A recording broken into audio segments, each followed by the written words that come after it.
Hello. Hello.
Budul sir, itu কোন আহিছে এই কিবা মোবাইল নম্বৰ যে ৱেটিঙত কোন এইটো কোন আহিলে এই আমাৰ হেৰি বুলি কোন হয়? 96802 কোন হয় স্যার মোৰ হয় মোৰ বেলেগ এটা সিস্টেমত মই হেৰি কৰিছো আচ্ছা ভাই স্যার মই ভালো ফুলক কোৱা আপোনাক মই লিংকটো দিছো চাবচোন দিলা দিছো ৰ'ব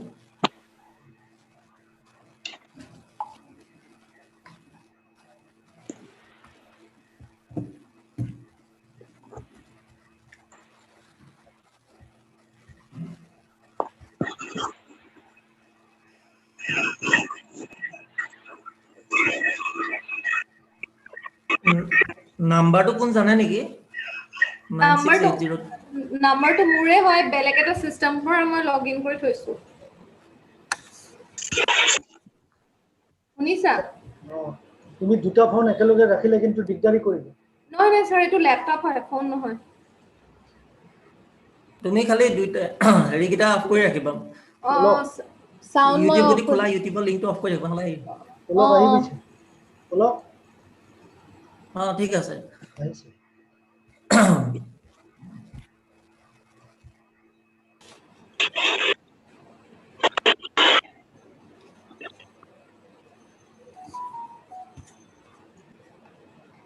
গোহাই হেল্ল' গোহাই যোগেশ্বৰ গোহাই আপুনি কথা কওকচোন অলপ মাইকটো টেষ্ট কৰি লওঁ শুনিছেনে শুনিছো অলপ খেৰ কৰি আছে ভালকে কথা কওকচোন অলপ দীঘলীয়াকে আপোনাৰ চাউণ্ডটো মই ঠিকে পাই আছো পাই আছে এতিয়া আপোনাৰ কথাটো পাইছিলো ঠিক আছে মানে হেৰি হৈছে আপুনি অলপ মানে মানুহ কথা চথা ক'লে চাব আৰু মিউট আনমিউটটো কহোষ্ট কৰি দিয়া আছে আপোনাক ঠিক আছে আপোনাৰ কিন্তু চাউণ্ডটো পোৱা নাই দেই ভালকে নাই ন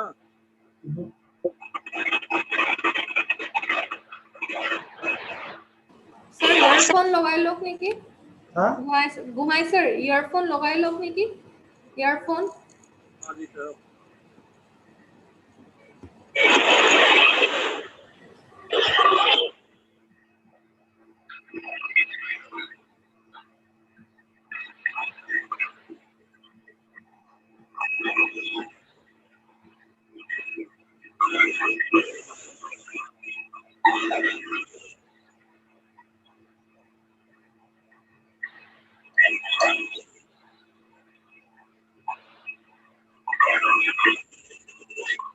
গোহাই মিউট কৰি ৰাখিব দে মাইক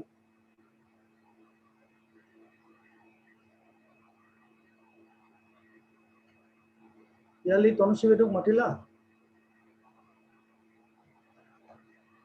ইয়ালি স্যার মই পঠিয়ালো পঠিয়ালো স্যার তনুশ্ৰী বাইদেউ তুমি অলপ চাবা মই আহি আছো দে মই আহি আছো sir principal sir vice principal আহিব স্যার হয় হ'ব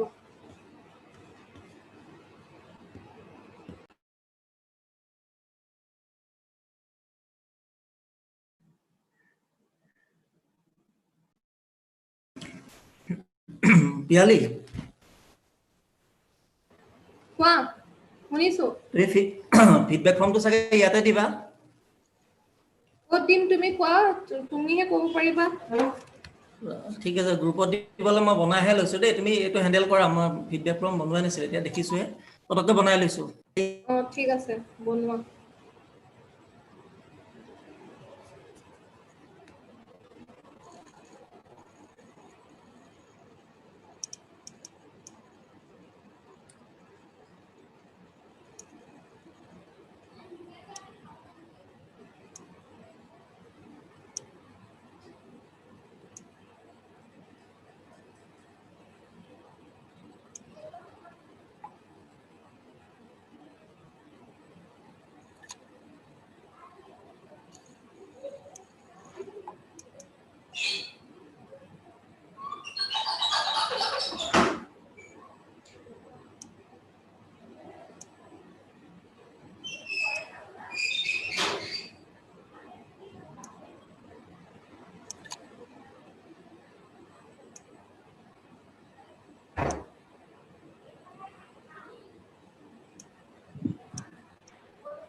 শুনিছা স্যার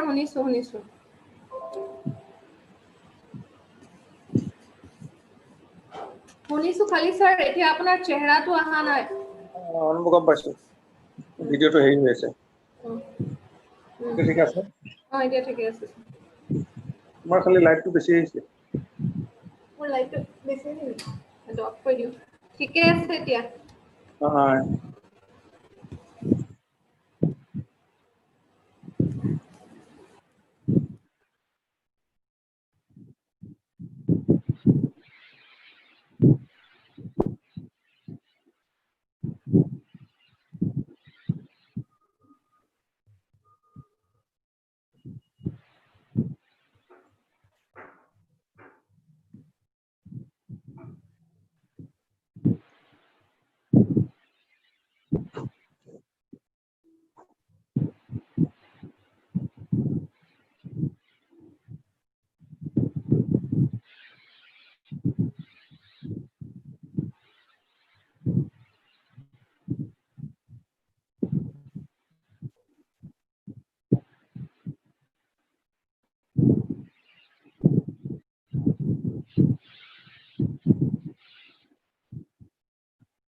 আচ্ছা মোৰ তাতে অলপমান হেৰি হৈছে নেকি ফেডৰ এটা শব্দ পাইছা নেকি নাই পোৱা নাই ছাৰ ঠিকে পাইছো একো দিগদাৰি পোৱা নাই ন নাই ক্লিয়াৰ পাই আছে ঠিক আছে এতিয়া আপোনাৰটো ক্লিয়াৰ হৈছে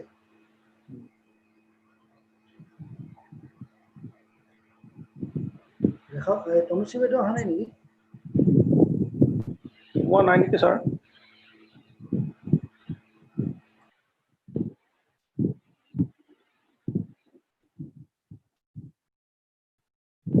নাই সোমোৱা নাই পাই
Sir, resource person join korile.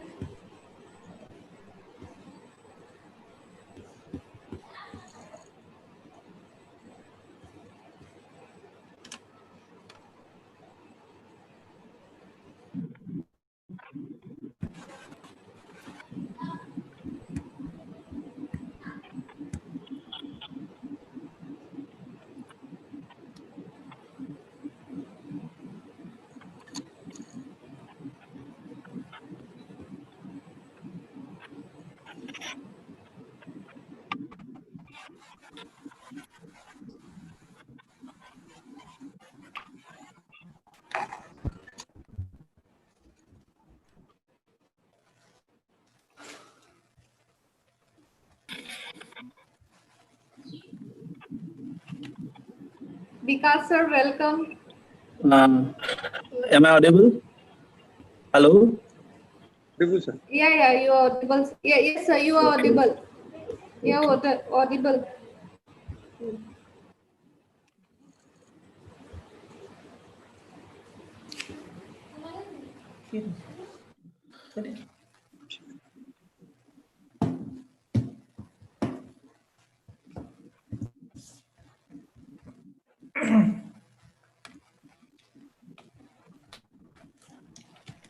Sir অলপ মাইকটো টেষ্ট কৰি লওঁ আপোনাৰ Hello? হেল্ল' কওক স্যাৰ শুনিছে না? হয় শুনিছোঁ এতিয়া Okay, okay. ঠিক আছে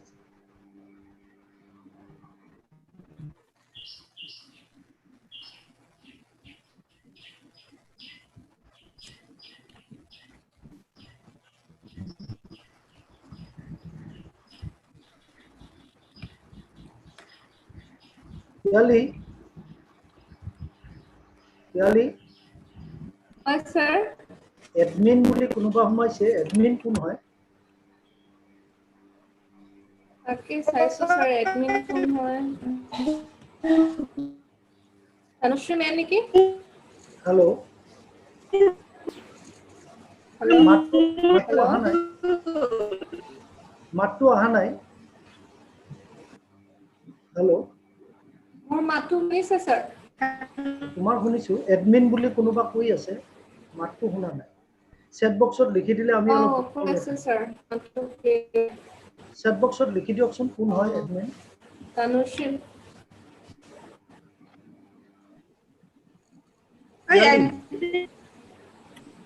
Tanushree ma'am niki? হয় sir. বাইদেউ আপোনাৰ নেটৱৰ্ক বহুত বেয়া Tanushree. আপুনি ভিডিঅ'টো কাটি লওকচোন বাইদেউ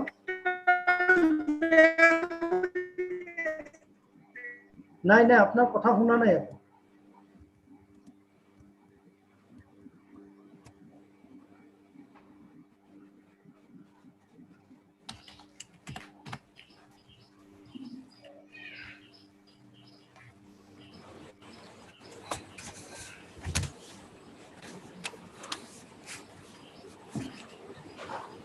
তনুশ্ৰী বাইদেউ আপোনাৰ কথা একো শুনা নাই হয় পিয়ালি ফোন কৰি কৈ দিয়াচোন বাইদেউ sir কৰিছো ৰব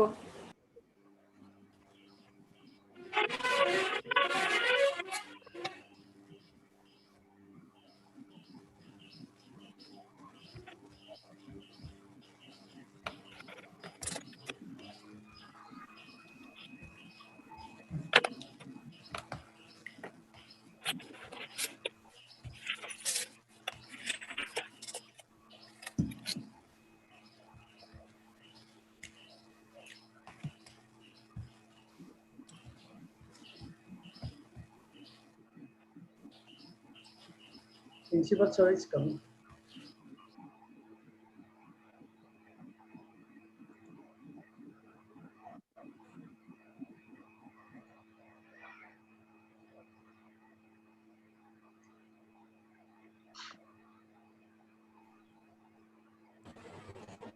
Budul sir. Oh. Hello. শুনা নাই তোমাৰ মাতটো অহা নাই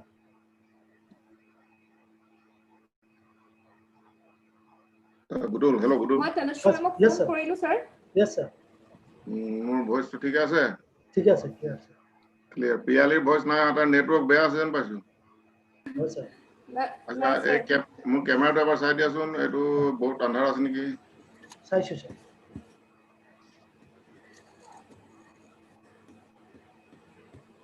ঠিক আছে না? Clear আছে, sir. ঠিক আছে, স্যার স্যার। পুরা ব্রাইট তোমাৰ ভয়েসটো অহা নাই ভালকে, তুমি এতিয়া আহিছে কৈছে। তুমি অলপ Piyali, I am talking to Piyali. Yes sir মই জয়েন কৰিলো স্যাৰ কেতিয়াবা আই এম আস্কিং অবাউট ইউৰ ভয়েস। এইটো এতিয়া ক্লিয়াৰ আছে, Okay, অলপ sir. আগতে বেয়া, অলপ আগতে বেয়া। ওকে ওকে স্যার ওকে ওকে, গুড লাক। মই অলপ দেৰি আছো, মই বন্ধ কৰি থৈছো। ইয়া Okay, শিওর স্যার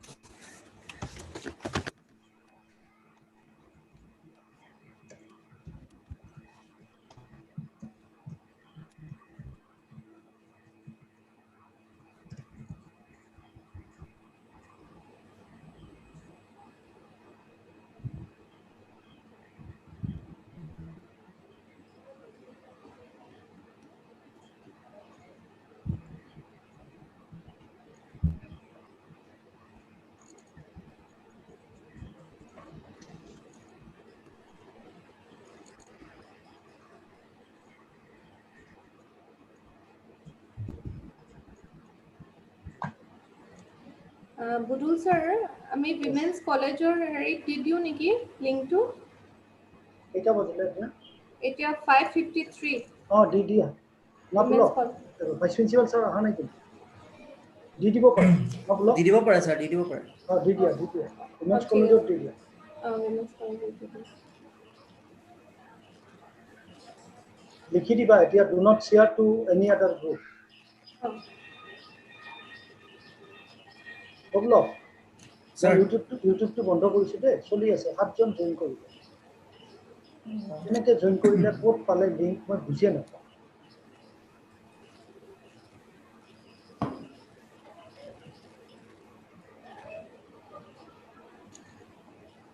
তাপস আহিলা?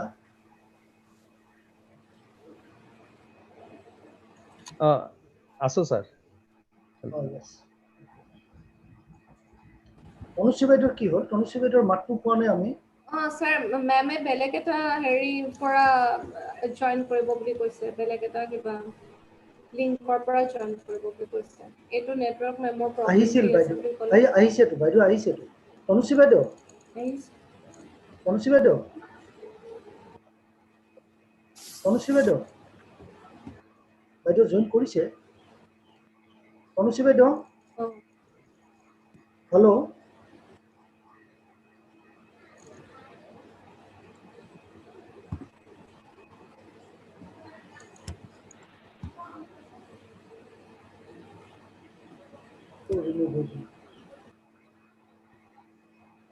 আচ্ছা, পিয়ালি, হয় স্যাৰ।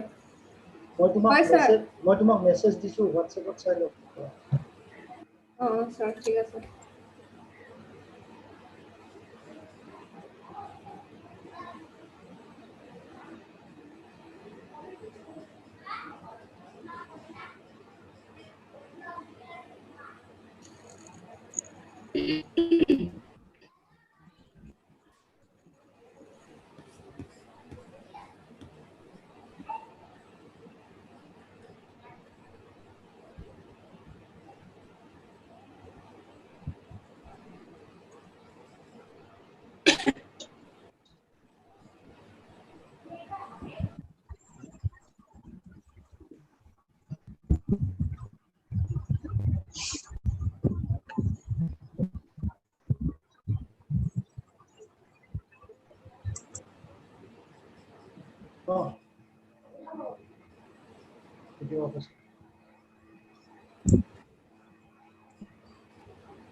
বুদুল sir Yes.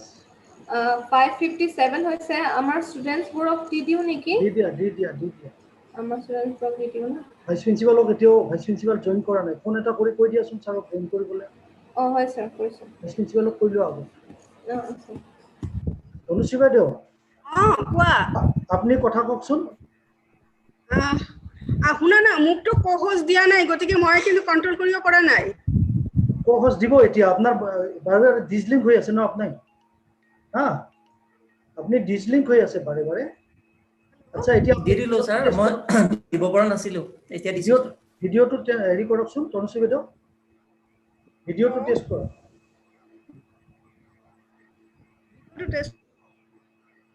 আপুনি ভিডিওটো অন কৰক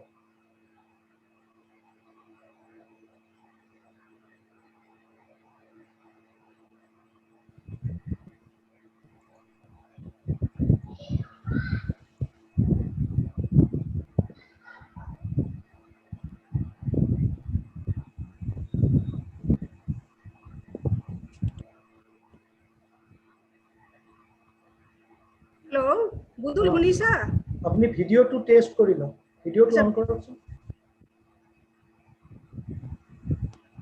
ভিডিওটো ঠিকে আছে চাগৈ দেখিব পাৰিছানে নাই অন হোৱা নাই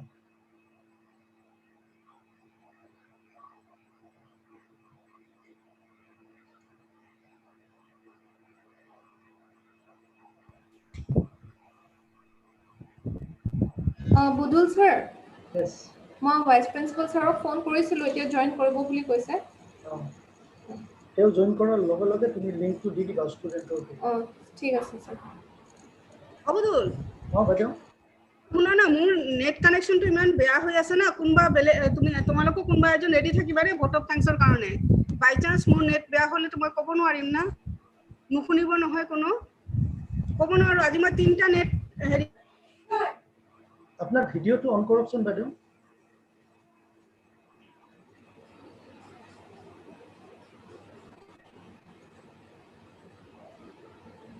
ভিডিওটো অন হোৱা নাই আপোনাৰ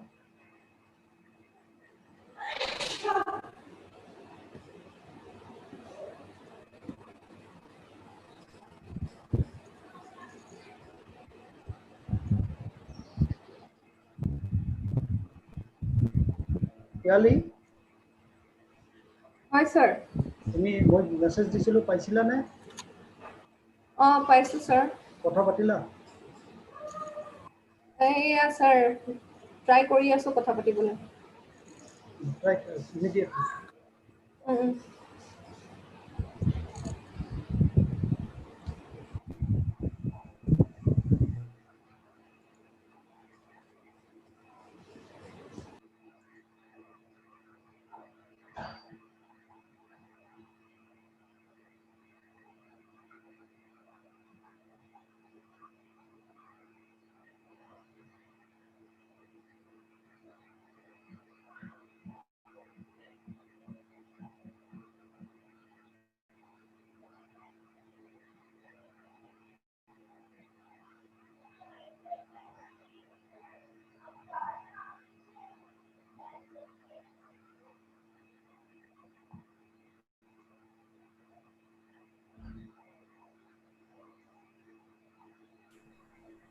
hello'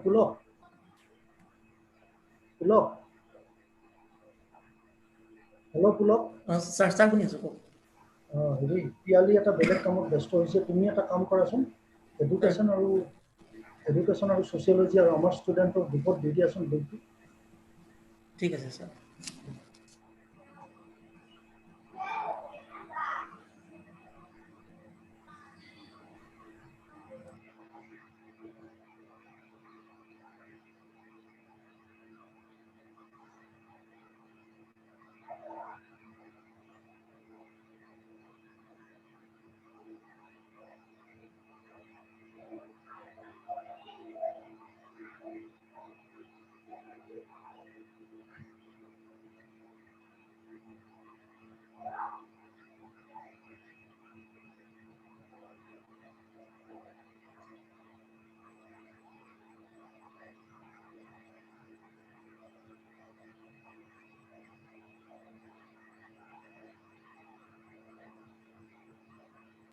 Budhu sir please check কৰক এবাৰ আপোনাৰ ৱেবছাইট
চাওঁ ৰ কি আহি আছে একো নকওঁ মোক কিবয়ে কৰিলে তুমি একো নকবা তুমি খালি অন কৰি থৈ দিবা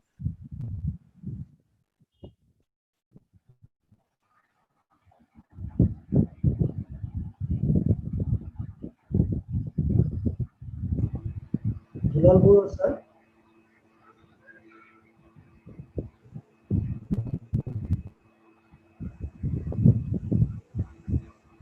Dulal Barua sir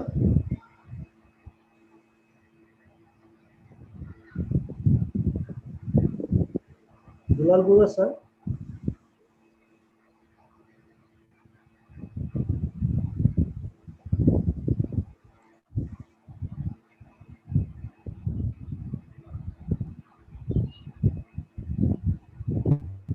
hello sir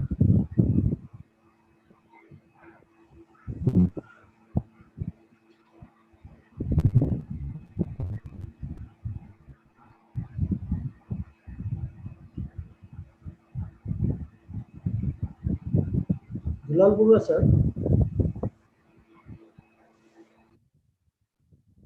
okay computer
sir कौन सर बोलो समझा हाँ सर एबार वीडियो तो एबार टेस्ट कर लखन सर ठीक है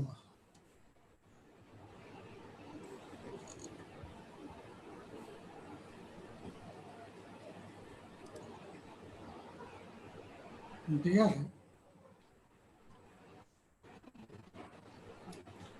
ठीक है बोलो সৰ ঠিকে আছে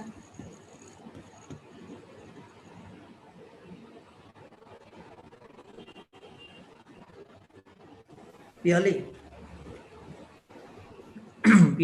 হয় স্যার পুলক কোৱা বিকাশ দা লেফট অন নেকি চাবাচোন ৰিসোৰ্স পাৰ্সন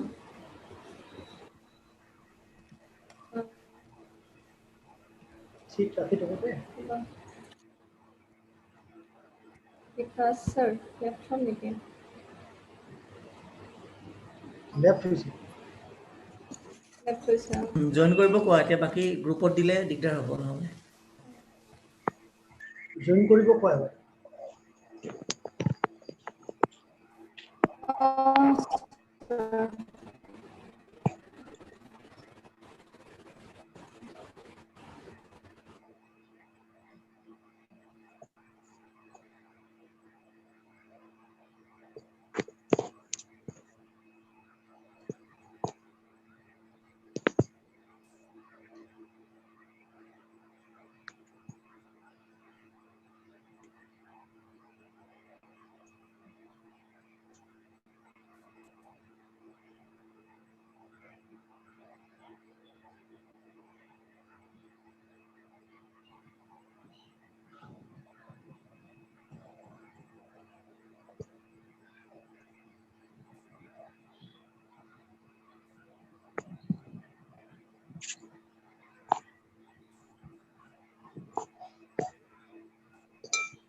এবাৰ গোটেই পেজখন জ্বলি অৱস্থা নাই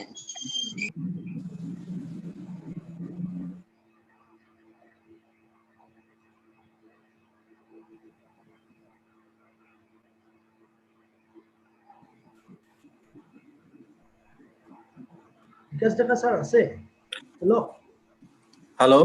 yes sir hello Hello? Yes sir Okay, শুনিছেনে? শুনিছো শুনিছো sir Okay.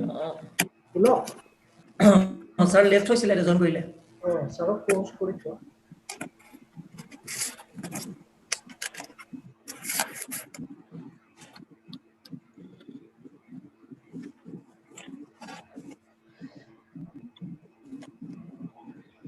Webinar group of did you ne? Sir, webinar group of did you? Oh, ছয়টা ডোজ হ'ল সব গ্ৰুপত দি দিয়া hi sir. আমি 6:30 আৰম্ভ কৰিম পুৰা positive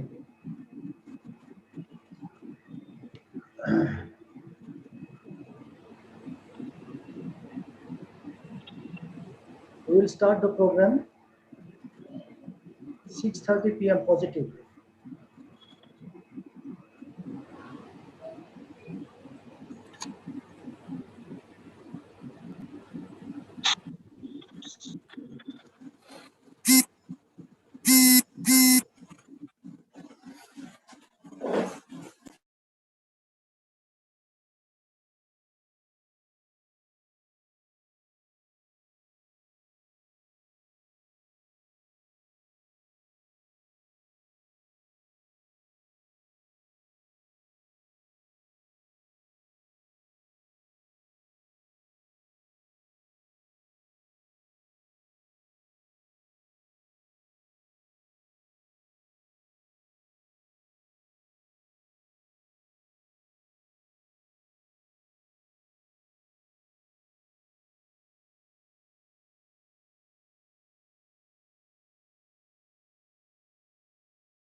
For internet and participant maja.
Budul.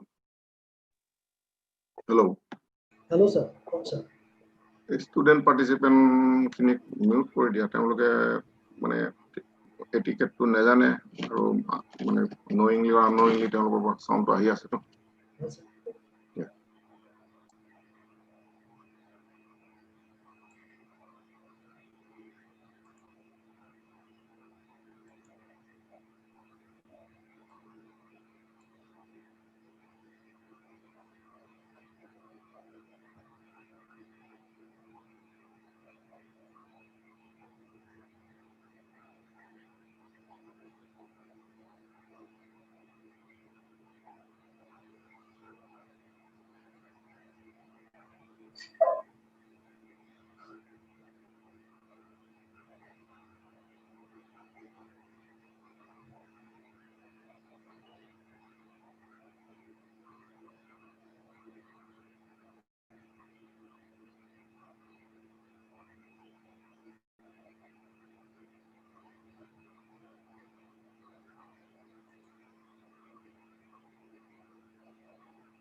Pulak, Mr. Pulak Bhattacharya, Yes, sir. now it is 190. Could you please control it? Okay, And sir. offer to Tanushree ma'am to control the participation of the participants. Sure, sir. Tanushree ma'am is requested to please control the participation of participants over 90.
All the team members of the webinar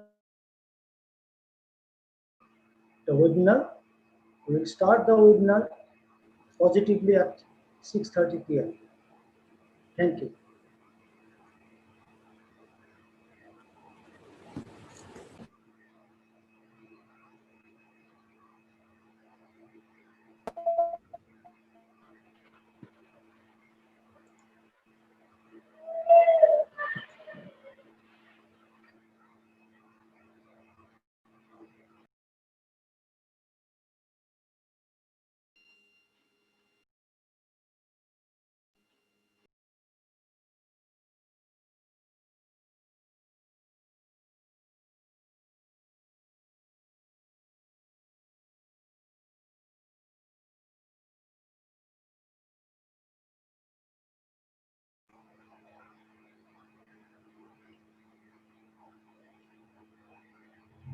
We have 5 more minutes.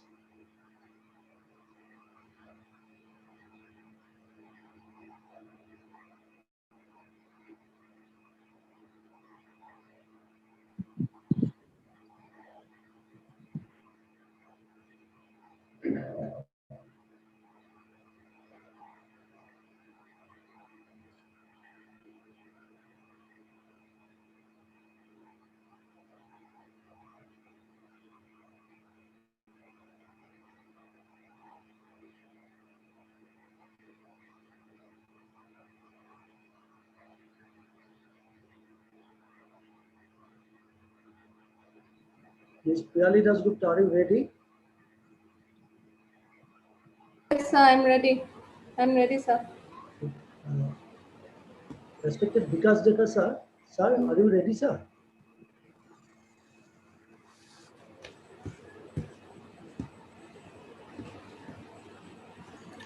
So, Vikas, sir, are you ready?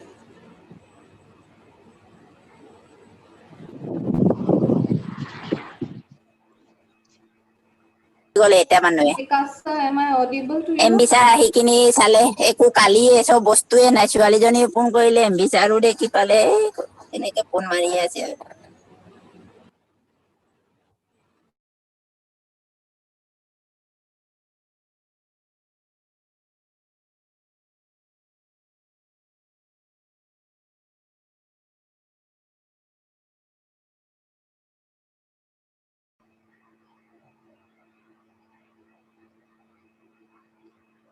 Vikas Dekar, sir. Sir, are you? Guru Yes, sir. আৰম্ভ কৰিব হৈ গৈছে না? No, sir. 3 minutes আছে আৰু আমি 6:30 তে আৰম্ভ কৰিম। ঠিক আছে। Okay. Vikas Dekar, sir. Can you hear me, sir? Vikas Dekar, sir. Sir, please unmute.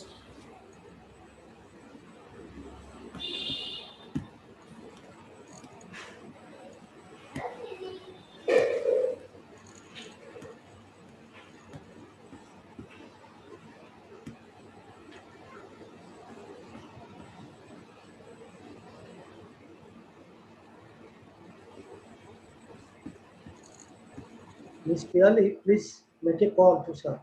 Yes, sure, sir.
শুনিছানে?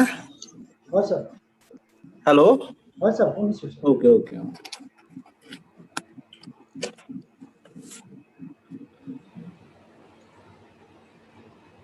It's 6:30 p.m. now. Honorable Principal, sir. May we start, sir? Yeah, please go ahead. Okay, sir. Thank you, sir.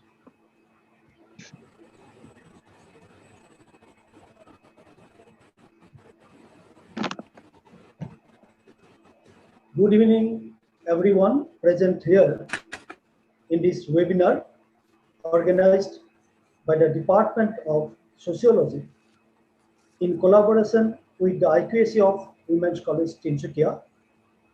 I, Dr. Budul Chandra Das, the coordinator of the IQAC of the college, on behalf of the Department of Sociology and IQAC of Women's College Tinsukia, have the pleasure to formally begin the webinar on the topic Scientific Approach in Social Science Research. Honorable Principal cum Chairperson of the IQAC of Women's College Tinsukia, Dr. Rajiv Bodoli sir, respected Vice Principal of the college, Mr. Dulal Burua sir, Honorable Resource Person of today's webinar, Dr. Vikas Deka sir, Assistant Professor of the Department of Sociology of Dibrugarh University, my esteemed colleague and coordinator of the webinar, Ms. Piali Dasgupta, my friend colleague, Mr. Durgeswar Guhai, respected IQAC teacher members, esteemed participant colleagues from our college and other colleges and institutions, and my dear student participants.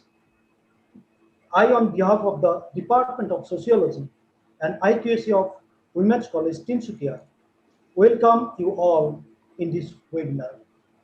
We expect your kind cooperation for smooth conduction of the webinar. Esteemed participants and your students, with the objectives to build a foundation on social science research, to enhance the knowledge on the scientific method and its underlying debate, and to make students aware about the importance of scientific method in social science research, this webinar have been organized. Welcoming you all to the webinar, I request the coordinator of the webinar, Ms. Piali Dasgupta, to offer welcome address. Welcome, Ms. Piali.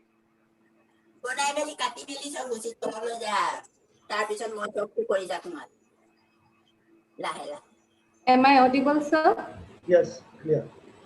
A very good evening to everyone. Honorable Principal Sir, Dr. Rajiv Bordoloi, Honorable Vice Principal Sir, Srijut Dulal Borwa, Honorable Resource Person Sir, Dr. Vikas Deka, respected Coordinator IQSC, Dr. Budul Chandra Das Sir, members of IQSC, my esteemed colleagues, friends, and dear participants. I welcome you all in today's national webinar on scientific approach in social science research organized by the Department of Sociology in collaboration with IQS of our college. I'm glad to share that we have participants across the country, including our students and faculties and scholars from different top institutions of our country. My name is Piali Dasgupta, coordinator of today's webinar, and I'll be hosting today's session. As we know that our college has organized a series of webinars amid this pandemic, discussing on various issues like how to cope up with one's mental health during this current scenario, mindset crafting, etc. Hence, we decided to choose a topic which will not only benefit the students and participants in their academics, but also will help them to carry out their research work in future. And not to forget that universities including Guwahati and Dibrugarh have started their form fill-ups for their final semester. So without any further delay, I welcome Dr. Rajiv Bordoloi sir, principal of our college, to inaugurate today's webinar. Over to you, sir.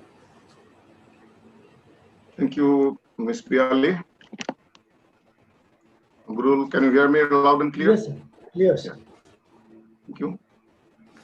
Respected Vice Principal of the institution, HOD of Sociology Department, Ms. Piali Dasgupta, and our honorable guest faculty to this department, Durgeswar Guhai, other faculty members of the institution, IQSC coordinator, Dr. Budul Das, and his energetic and dynamic team of members, my dear student participants, respected participants from within and outside our institution to this webinar, and especially today's invited speaker, Dr. Vikas Deka from Dibrugarh University.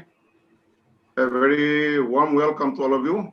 Good evening and warm welcome to all of you to this webinar. I'm extremely thankful to Professor Deka that he has consented to be a part with us to deliver his invited talk in this webinar. As the title of the webinar goes, Scientific Approach in Social Science Research, I'm sure that this topic, the deliberation on this topic will be extremely beneficial to all the students, and especially to those who are interested in pursuing higher research in social science and other related topics. Now, being a lay person as far as social science is concerned, my knowledge on scientific approach is that in each and every step of our day-to-day life, we have to use scientific methods. Logical methods, method based on logic and reasoning, a method which is systematic, a method which always is aimed at delivering a desirable result. Now, when it goes to research work, expert works like research work, scientific approach is a must. If we do not follow a proper procedural approach, and if we do not use the scientific tools to its optimum, we are not going to succeed in our research work or any such highly intellectual and talented and sophisticated ventures. So I welcome you all again and congratulate you, especially Hokoluke Obinandan Janaisu, that you have decided to be a part of this webinar. My dear participants, especially to our student participants, I would like to say a few words before I wind up. That this webinar, after successful completion of this webinar, you will get definitely a certificate. But a certificate of a webinar, I'm not sure how much it's going to serve your purpose academically or even professionally. But if you remain attentive all throughout this program today, and if you do not leave in between, and if you listen to the speaker and the following up interactions, I'm sure it is going to help you like anything academically. So please try to be very attentive during the seminar. It is not just about getting a certificate or just filling up the feedback forms and getting a certificate, and it is for everyone, those who are participating today. So it is few words. Let me not delay again. Let me wind up my brief speech by declaring this webinar as inaugurated. Thank you very much, Dr. Ms. Piali Dasgupta, for inviting me and giving me the opportunity. I conclude here, and over to you, Dr. Abdullas. Thank you. Thank you, sir. Thank you for your inspiring speech and for making formal inauguration of the webinar. I now request Ms. Piali Dasgupta to introduce the honorable resource person of the webinar, Dr. Vikas Deka sir, to this platform. Over to you, Piali. Thank you, sir. Now it's time to introduce our resource person of the webinar, Honorable Dr. Vikas Deka sir. Dr. Vikas sir is currently working in the Department of Sociology as Assistant Professor in the University of Dibrugarh since 2011.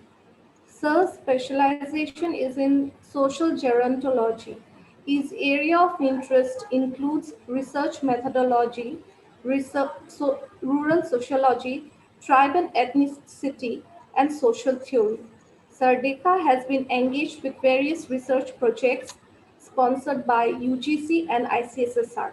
He has written various articles published in reputed journals, including international and national. To name a few, he wrote on community life of the aged in the flood-affected area, published in International Journal of Research and Development, Empowerment of Women through Panchayati Raj, published in International Research Journal of Human Rights, Elderly Abuse, a study based on the elderly living in the old age homes of Assam, published in Indian Journal of Gerontology. Dr. Vikas is also an active member in the Center for Physical Education, Sports Sociology. He is a teaching faculty of sociology and director of of District Education, Dibrugarh University. Under his guidance, 5 research scholars have completed their MPhil and 1 scholar has completed his PhD. So Vikas loves doing crafting work and he's he loves nature. We say in Assamese, Matir Manu, he loves playing with Mati. Now it's time to hand over the presentation to our honorable resource person. Over to you, Vikas sir.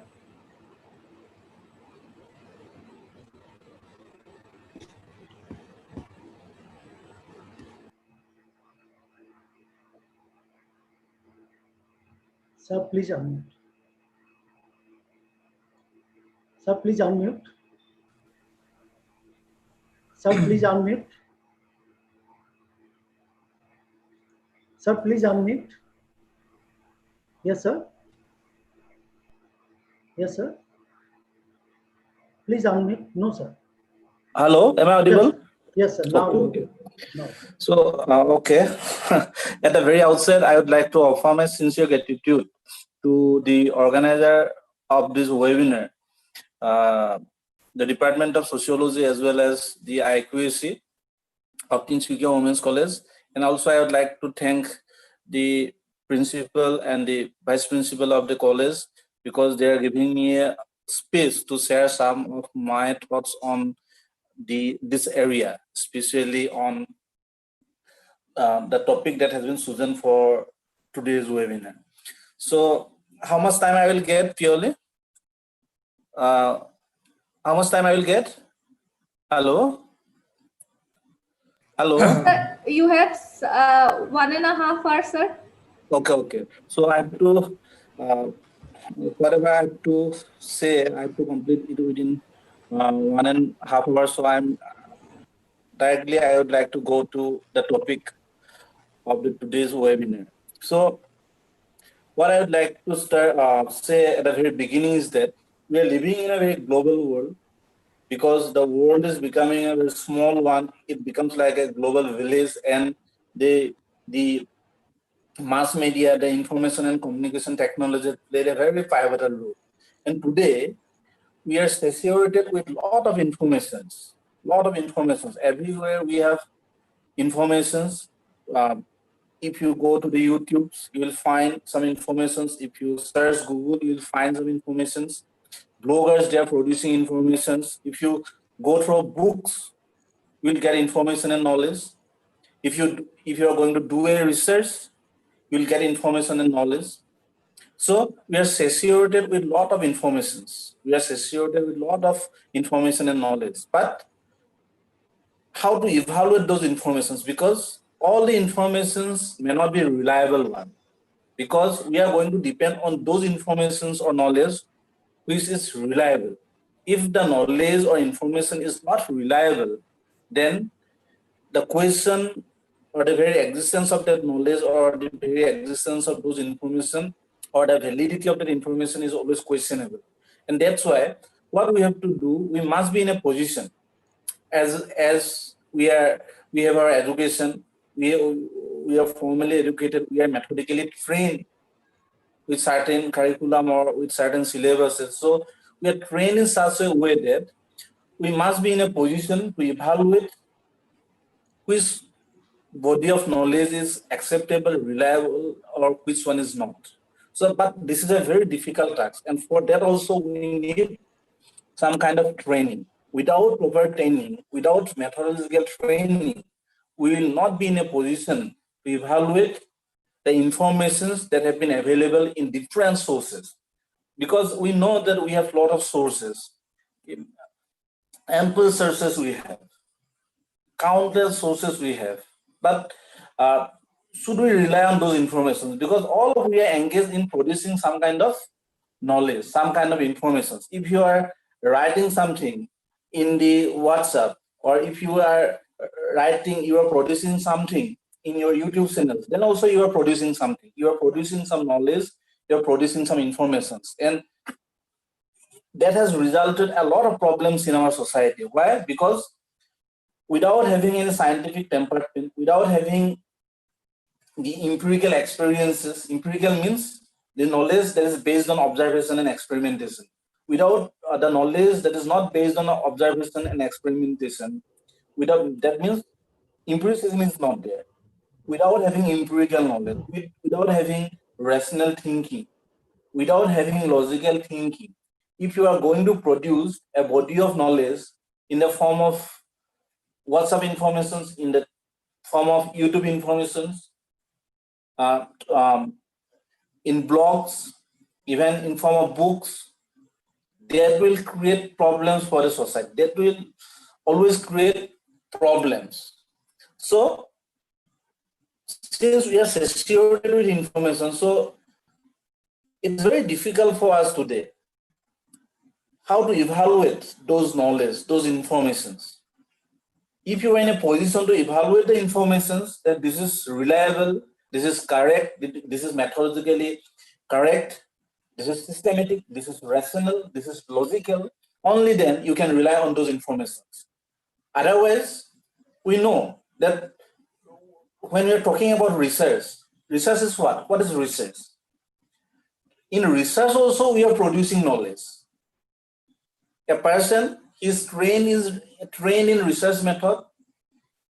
He had gained some knowledge on the methods, techniques, and tools to deal with the social phenomena, to deal with the social problems, issues, and regarding that particular problem, say for example on crime, he has conducted a study systematically, he or she has conducted a study methodologically, then he is producing some informations for their audience or for the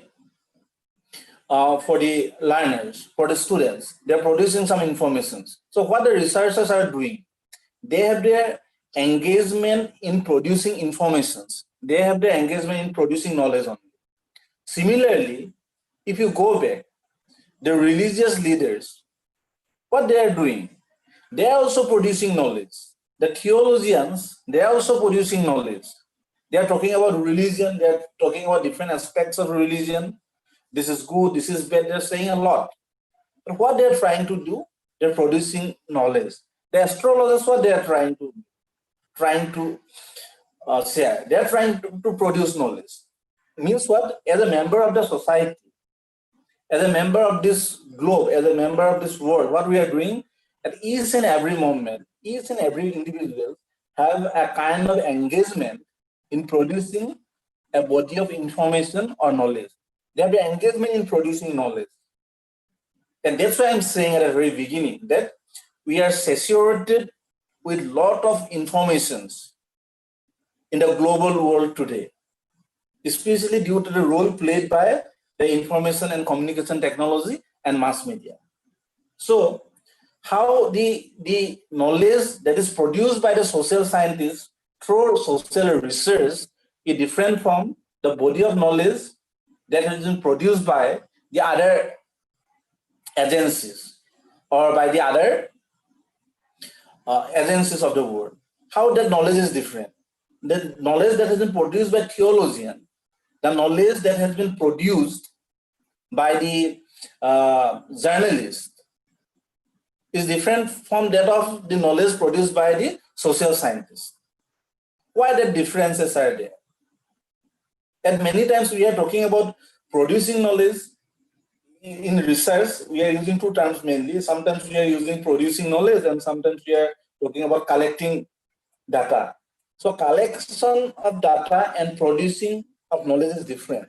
When we are talking about collection of data, it is taken for granted that it is already there, the informations are already there, and as a researcher, we have to collect those information.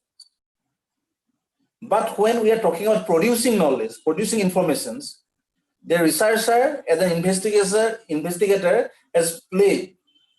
he or she has played a very important role. So production of knowledge and collection of data is different. So I will come to that later. But what I am trying to say is that at many times, starting from class 1 to your graduation, to your post-graduation, to your PhD, always you are asked by the examiners what you know, what you know about the world, what you know about crime, what you know about ethnicity, what you know about deviant behavior, what you know about women, what you know about present moment. At each and every time, constantly, they're asking certain questions and you have to go for test. At each and every time. And accordingly, you are evaluated. Means you are always tested for what you know. But my question, my point is something different here. What you know, that question is less important than how you come to know about that. What you know, that question is less important than how you come to know about it. What you know these and these things, but how you come to know means from certain, you are talking about, you are going to speak about certain sources. What are the different sources? So are the all sources are reliable? Where we are talking about research today, where we are talking about research both in the natural sciences as well as in the social sciences, why we are thinking that the knowledge, the informations that is going to be produced by the social scientists are more reliable than the knowledge that has been produced by a journalist, or the knowledge that has been produced by a religious leader or by a theologist. Why we are thinking that? Because why we are considering in that way? Because the knowledge that is going to be produced by the social scientist or by the natural scientist is based on certain scientific methods, which the journalist may or may not apply. But when you are going to do a research, you are going to follow certain procedures, systematic procedures. You are going to follow certain scientific procedures. By applying those methods, by applying those procedures only, you are going to speak about something. You are not going to give some general statement, or you are not going to give some sweeping statements on any phenomenon. The way the people, those who are writing, those who are the bloggers, those who are producing YouTube information or knowledge, are the people, those who are writing something on the WhatsApp or other social media, in different social media sites, that what we find, without having research, without having in-depth knowledge on the topic, without having proper investigation, scientific investigation, what people are doing, people are writing something, people are giving certain comments. But as a student of sociology, if you are trained in sociology or you are trained in other social sciences even, you cannot go for that kind of sweeping statement. Why?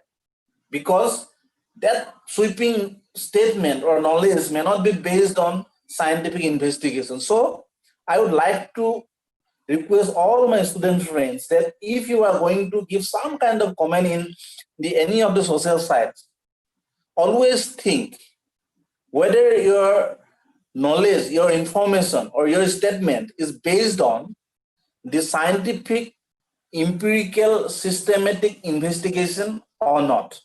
If it is not systematic, if it is not based on systematic investigation, if it is not based on empirical investigation, or if it is not based on scientific investigation, then you cannot consider those statements or knowledge as reliable.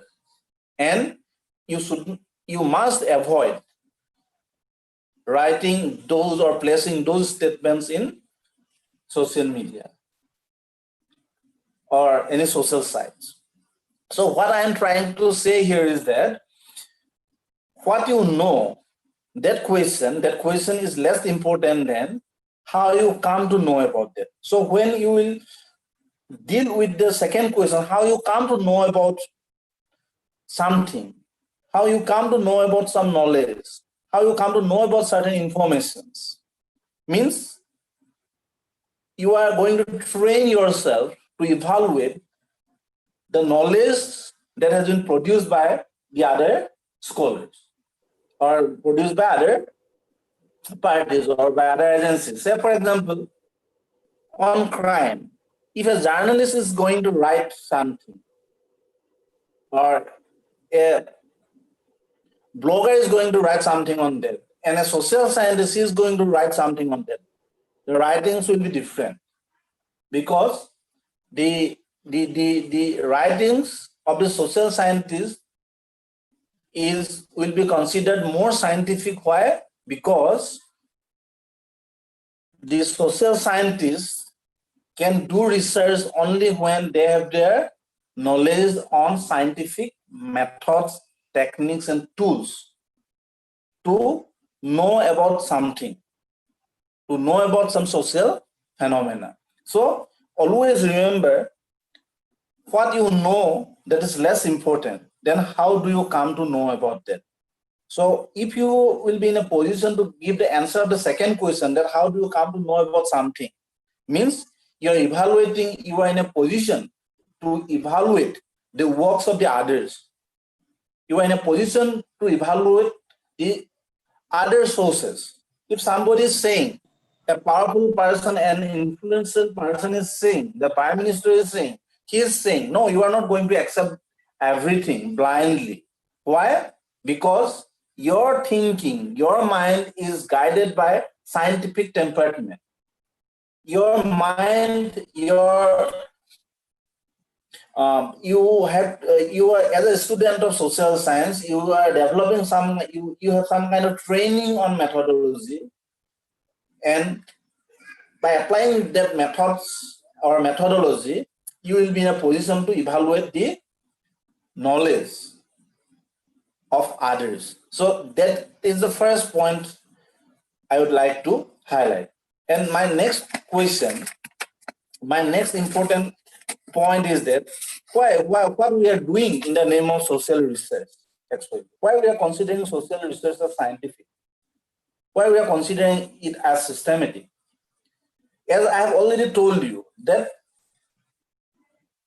the theologians, the journalists, the bloggers, in social media sites everywhere, the social scientists, all of them have produced knowledge.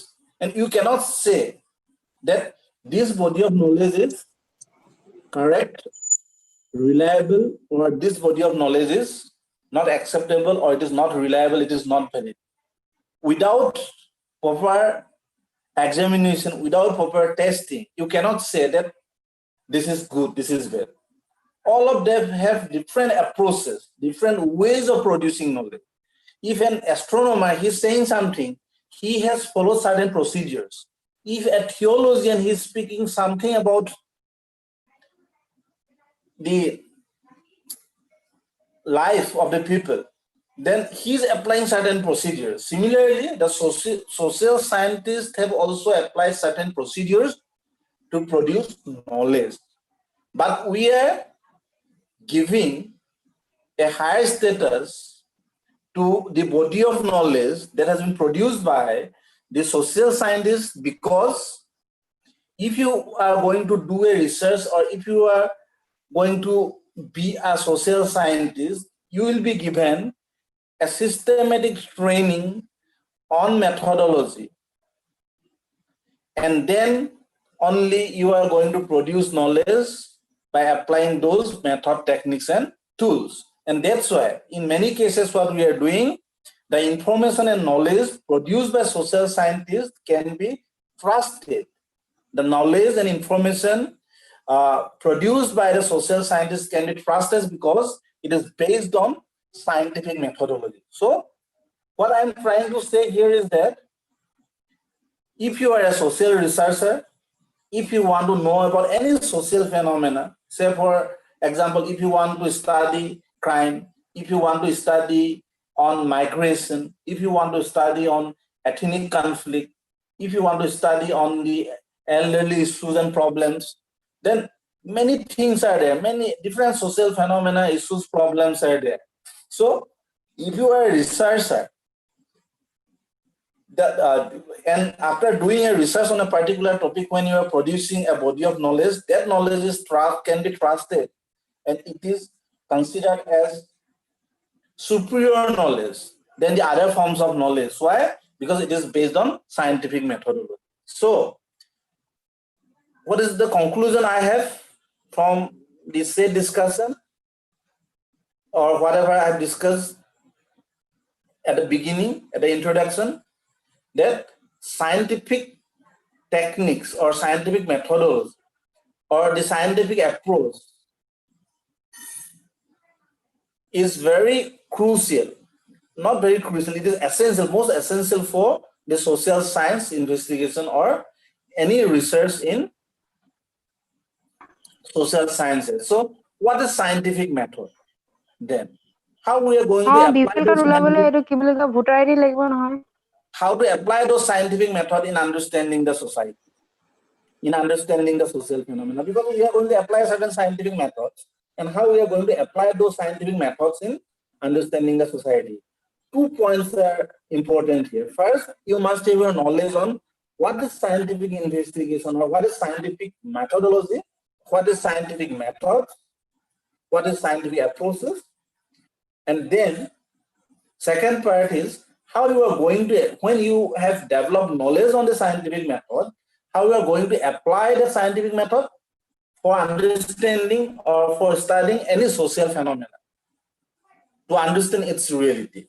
So in social science investigation or in social science research, we are going to apply scientific method.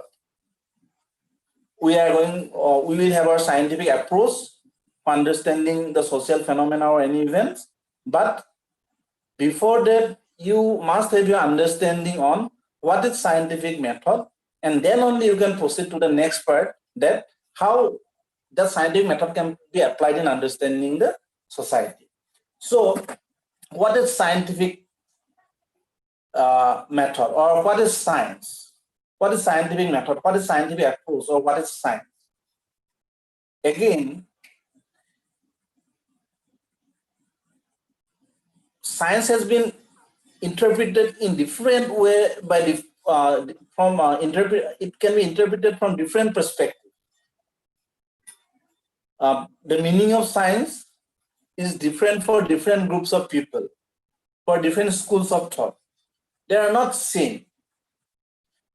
As we know that science is empirical, one of the important characters, we are always talking about science is based on empiricism. When we are talking about, or when we are uttering the term empiricism, or we are using the term empiricism, it refers to two things. One, empirical means the knowledge that is based on observation, means your experiences, first-hand experiences, observation and experimentation. The knowledge that is based on observation and experimentation is considered as empirical. So one of the basic characters of science is empirical. But who said this, that science is empirical?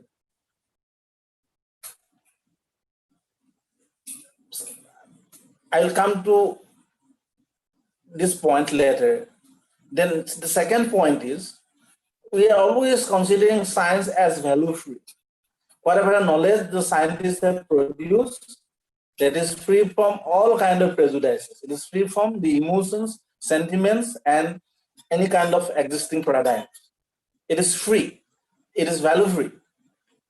So again, one of the important features of science is that science is seen as largely based on the collection of quantitative and factual evidence resulting from the application of logical and systematic procedures. What we are saying here in this point, science is seen as largely based on collection of quantitative data. What is quantitative, qualitative? I will discuss it again. Quantitative data and factual evidence resulting from application of logical and systematic procedures. When we are applying systematic procedures, when we are applying logical procedures, and we are collecting some quantitative facts, factual evidences from about the phenomena, then that will be considered as scientific fact, because it is factual, it is evidence-based. Then the next point of science is what? The purpose of science is to uncover the relationship between events or variables in order to develop universal causal laws. What is the belief of the scientists is that if you are applying scientific methods, you must be in a position to establish the causal relationship between variables. Say, for example, if there is migration, certain causes of migration should be there.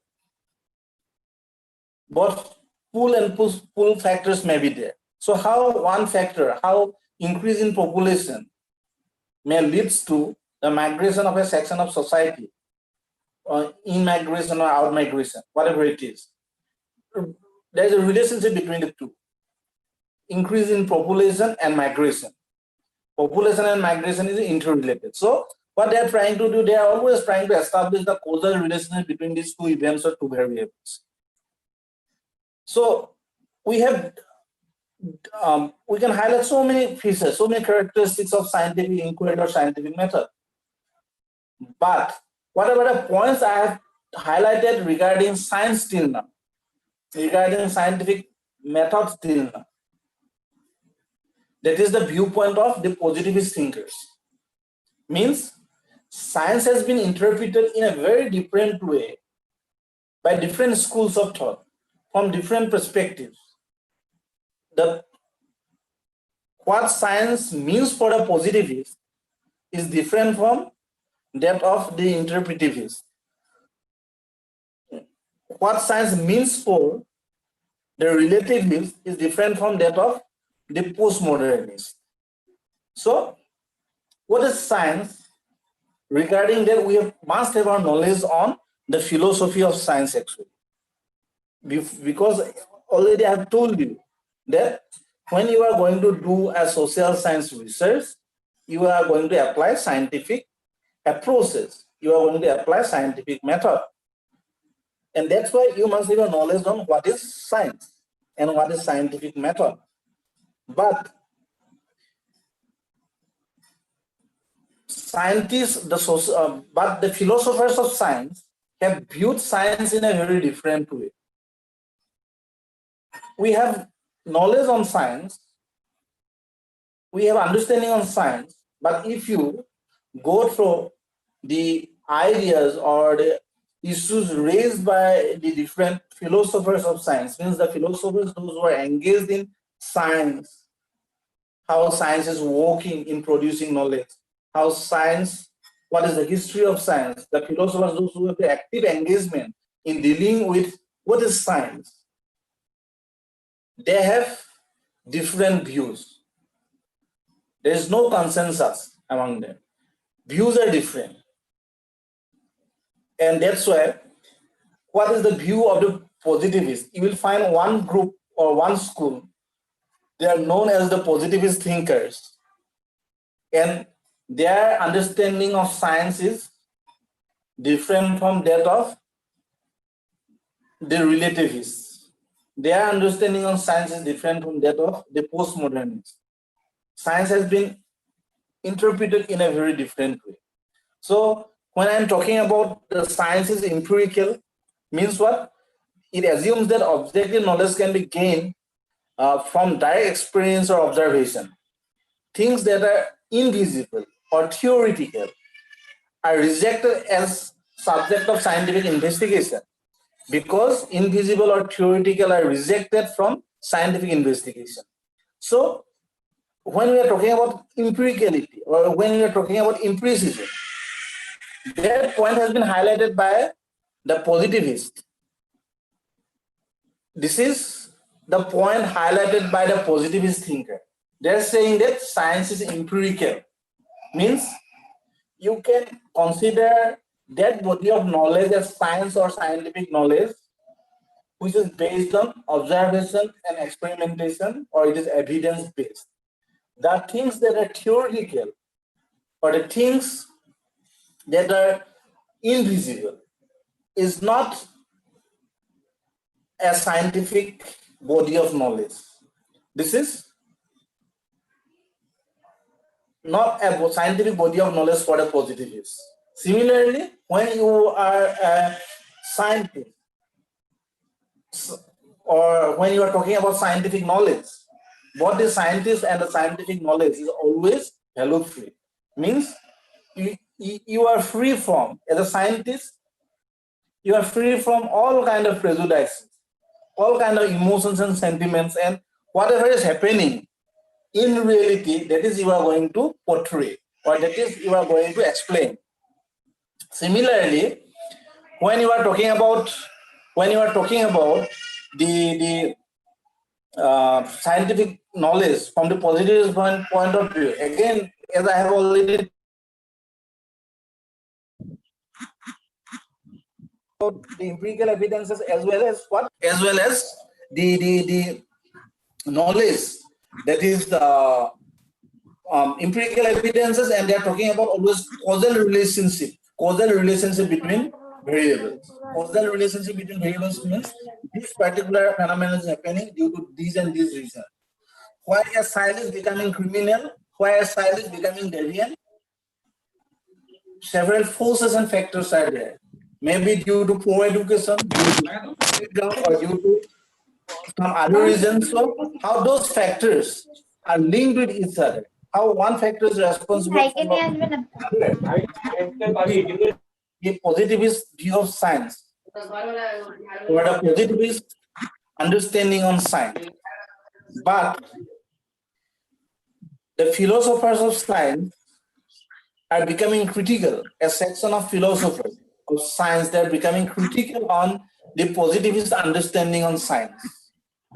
They are saying that the way the positivists have explained science is wrong. What they are doing, they are saying that the positivists are always, what they are trying to do, they are always trying to prove rather than disproving the things. What they are trying to do, they are always trying to prove rather than disproving a hypothesis. That means what? What we are doing actually in positivist science, what we are doing, or science from the positivist perspective, what are the points they have highlighted? They are saying that knowledge is independently existing in the world. If you talk about the natural world, I will come to the social world next. If you are talking about the natural world, then what they are saying, that certain laws are there which has governed the natural world. Earlier, people were not in a position to explore those natural laws. But now, with the sophisticated method, techniques, and tools, people are becoming aware. Earlier, people were not in a position. Why there is raining? Why there is thunderstorm? Why there is day and night? People are not in a position to explore. The scientists were not in a position to explore those facts. But when, in a systematic way, in a very scientific way, when they have started to make some kind of investigation, they have identified, or they uncovered certain laws which has governed the natural world. Means certain laws are there which has governed the whole nature, the whole natural phenomena. Since those natural phenomena, natural laws are there which has governed the natural world, and it is beyond human control. Similarly, in the social world also, in the human social relationship also, certain laws are there which has governed the social world. Means if a child he is becoming deviant, or if he or she is becoming criminal, then certain forces and factors are there, certain laws are there. That laws have governed the entire human activities, the entire deviant behavior. So what should be the position of the scientist? Whether he is a natural scientist or social scientist, he has to uncover those hidden laws which has governed the natural world, or which has governed the social world. So in doing that, what the scientists are doing, they are always using one method or logic of inquiry, that is hypothetical deductive model. Means they have a kind of speculation assumptions, and always what they are trying to do, they are trying to collect evidences to prove their hypothesis, to prove their speculation. Say, a simple example, swans are white. So when we are talking about swans are white, that isn't because we have observed that swans are white. We have our empirical evidences. You have observed 100, 200, 300, 400. Likewise, lakhs of swans you have observed, and you come to the conclusion that swans are white, or you have a kind of speculation, a hypothesis that swans are white. And what the scientists are doing, the positive scientists are doing, they are always trying to prove that they are always trying to collect evidences to prove their speculations that why joint family is breaking down, why there is disintegration of the joint family system. This is due to industrialization. This is due to this or that. What about the factors? And scientists are always trying to collect evidences to prove their speculation or their hypothesis. But the people, the scientists, the philosophers of science, those who are critical on the positivist standpoint of science, they are saying that that step is wrong. And that's why you have to study Karl Popper, philosopher of science, a famous philosopher of science, Karl Popper. He has a book on discovery of scientific logic. And he's saying that he has put forward one theory of falsification. And he's saying that there is no objective truth as such, because positivist scientists, this science according to the positivists, what they are saying, science is empirical, means it is evidence-based. It is experimentation-based. That's why it is empirical. Empiricism should be maintained in science. But Karl Popper has said that there is no objective truth as such. Complete objectivity is impossible, or objective truth. Complete objective truth is impossible. There is no objective truth, complete objective truth as such. So what to do? What should be the position of the scientist when they are going to do a research? Whether he's an SL scientist or social scientist, what should be his position? A scientist, has to go for falsification of the existing statement or the existing body of knowledge or existing or the formulated hypothesis. If you have a kind of speculation or hypothesis or assumption, as a scientist, your responsibility should not be to test it. Your responsibility to test it, but your responsibility should not be just to collect evidences to test it. Your responsibility is what? Your responsibility should be collect evidences to reject the existing statement. Because, say, if you are a student of sociology or if you are a student of other social sciences, you are familiar with many things. As we know, that in where there is migration due to unemployment, due to population explosion, so many factors may be responsible for that. Poverty, many things are there. So, when you are going to do you are formulating a hypothesis or you have a speculation that increase in population leads to migration, that speculation you have made. And now when you are going to do a research, you are not going to collect evidences to prove your statement only. What should be your responsibility as a researcher? Your responsibility is what? You have to collect evidences to disprove it, what Karl Popper is saying in his falsification theory. And that's why he's saying that 999 evidences are there. You may collect lakhs of evidences that yes, swans are white. And you can collect evidences after evidences. And you are going to establish the fact that yes, swans are white, because that is your speculation or your hypothesis or your knowledge that you have collected from the other sources or from your own experiences, whatever it is. But he's saying that as a researcher, what should be your task? you have to collect evidences to disprove it. Means one single black stone, if you can identify one single black stone that can reject the existing body of knowledge, that stones are white.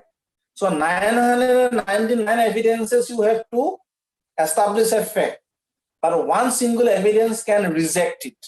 So disintegration of joint family due to industrialization, you may have hundreds of evidences, but at the same time, you collect one evidence through which you can establish the fact that no, joint family industrialization are not always responsible for disintegration of joint family system. If you can identify that particular fact, if you can identify that particular fact, then you are going to disprove the existing body of knowledge or existing hypothesis. So what you are doing there, you are focusing on the falsification theory. Similarly, Paul Feyerabend, he is writing a famous book against method. This is what they are doing. They are applying different methods, techniques, tools for doing research. So what we call the scientific method technical tools. But Paul Feyerabend, in his against method, he's saying that that whatever the methods we are going to apply, or whatever we have studied in the methodology books or the way we are trained on the scientific methods, that is always very difficult to apply in the practical field. And he has rejected both the positivist understanding on science as well as the Karl Popper's understanding on science, or means he has rejected both positivist point of view, or positivist standpoint, as well as Karl Popper's falsification theory. And that's why you'll find that in methodology we are talking about quantitative methods, we are talking about qualitative methods. So many things are there. I'll come to that later again. So I'm dealing with the philosophers of science here. So what science means to us, since we have to be trained ourselves in scientific methods for doing research. But what is science? What is scientific method? There is no consensus among the philosophers of science. The positivist philosophers, their understanding of science is different. Karl Popper, Rose, and like other thinkers, they have interpreted science in a different way. And their way of exploring the things or the procedures is different. Then, as I have to mention the name of Paul Feyerabend, he's against the methods, those scientific methods, what we call the scientific methods, and he's talking about some alternative methods. We are talking, and that's why in the later pages we have our mixed methodology approach, we have our triangulation. So again, in science, say for example, when we are talking about the positivist view of science, what they are saying? They are saying that science should be value-free or value-neutral. Means what? You have to free yourself from all kinds of prejudices. Means when you are going to say, when you are going to do a research on the lower caste, and you are belonging to, say, upper caste, you are already guided, you have some body of knowledge in your mind, because you are gathering information or knowledge from different sources, formally, through formal education, through informally, or through the very process of socialization through different agencies. You, as a member of a particular upper caste, you have already a kind of understanding on the lower castes. So as a researcher, when you are going to write something on the lower caste, is it possible for you as a researcher to free yourself from the body of knowledge, the understanding that you have in your mind regarding the lower castes? Because already you have developed a kind of understanding, and that is already inbuilt. That is already there in your mind. It is already you have the things that already you have internalized. Similarly, when you are talking about the patriarchy, patriarchal society, patriarchy, gender equation, gender questions, when we are talking about, when a man is doing a research on the woman, already in our day-to-day conversation or in the common parlance, we have some kind of stereotypings. We are considering the women as inferior, women cannot do this, women cannot do that. So when you are going to do a research and you are going to write something on the women, can you free your mind? Can you free yourself from those kind of prejudices that already you have regarding the women? So it is always a very difficult job. But what the positivist philosophers of science, they are saying that science should be value-free. Scientists should write the report by maintaining value neutrality. And that means what? You have to free yourself from all kind of prejudices. Sometimes your individual prejudices, and sometimes from the institutional prejudices where you are belong. You are belonging to a particular institution, you are belonging to a particular organization, you are belonging to a particular community, and from that you have to free yourself from the prejudices. Say, for example, if I am going to say that the teachers or the students of the Tinsukia Women College, they are not doing good. So when I am giving this particular statement, how you are going to evaluate it? If you are going to evaluate it with some kind of sentiments or prejudices that, oh, we are belonging to this community, this institution, and they are saying that, he's saying that they are not doing this and that, then you think rationally. Then only you can give the conclusion. But it is very difficult for the human beings, because already for a longer period of time you are trained in something. You are trained in something, and you are not free from those things. You cannot free yourself from those kind of prejudices. Already we are guided by those emotions, sentiments, prejudices, values, everything. And when you are going to write something, or when you are going to investigate something, when you are going to take an interview of an individual, it is very difficult for you as a researcher. When you are going to write a conclusion, so how you are going to maintain value neutrality, or how you are going to maintain value neutrality, or you are value free? To what extent you are value free? That is questionable. But what the positivist philosophers of science, they are saying, since the natural scientists, they can maintain value neutrality in dealing with their subject matter, in dealing with the natural phenomenon, in uncovering the natural laws which govern the whole natural world. Similarly, the social scientists, when they are going to uncover the social laws which govern the social life, they can also maintain their value neutrality. Only then they will be in a position to apply the scientific procedures for understanding the scene or understanding the social phenomena. But here, what they are saying, if you study the another important philosopher, who is he? The another important philosopher, Thomas Kuhn, the philosopher. He has written a very famous book, The Structure of Scientific Revolution. The Structure of Scientific Revolution, and he's saying that even the natural scientists are not always value-free. They are not always maintaining value neutrality. And he's saying that there is a paradigm shift in the natural sciences from one body of knowledge to the other.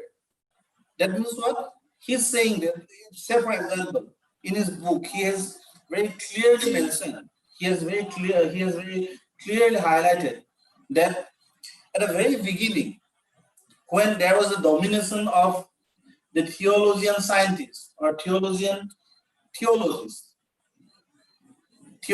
what they are saying?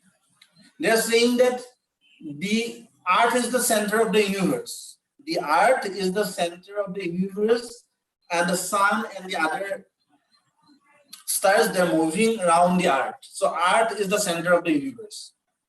That was the body of knowledge. Who has produced that knowledge? By the theologian scientists. Theologian scientists means the religious leaders. The theologian scientists, they produce that knowledge. So that body of knowledge continued for several centuries. Why? Because nobody was in a position to raise question against those theologian, scientists, or the religious leaders. Whatever they are saying, that is right. That is true, and people have to accept it. And that's why when Galileo for the first time, through his experimentation, he had established the fact that he has given a statement that the earth is not the center. The earth moves around the sun.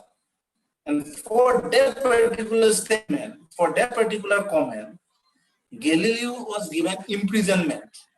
Galileo was given imprisonment for that comment because he's raising question against a body of knowledge that has been created by or produced by a group of dominant theologian leaders.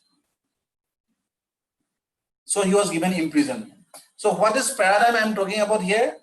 A body of knowledge or a body of ideas that has been created, constructed, and produced by a group of dominant thinkers and influential thinkers, and the others, the rest are not in a position to raise question on that.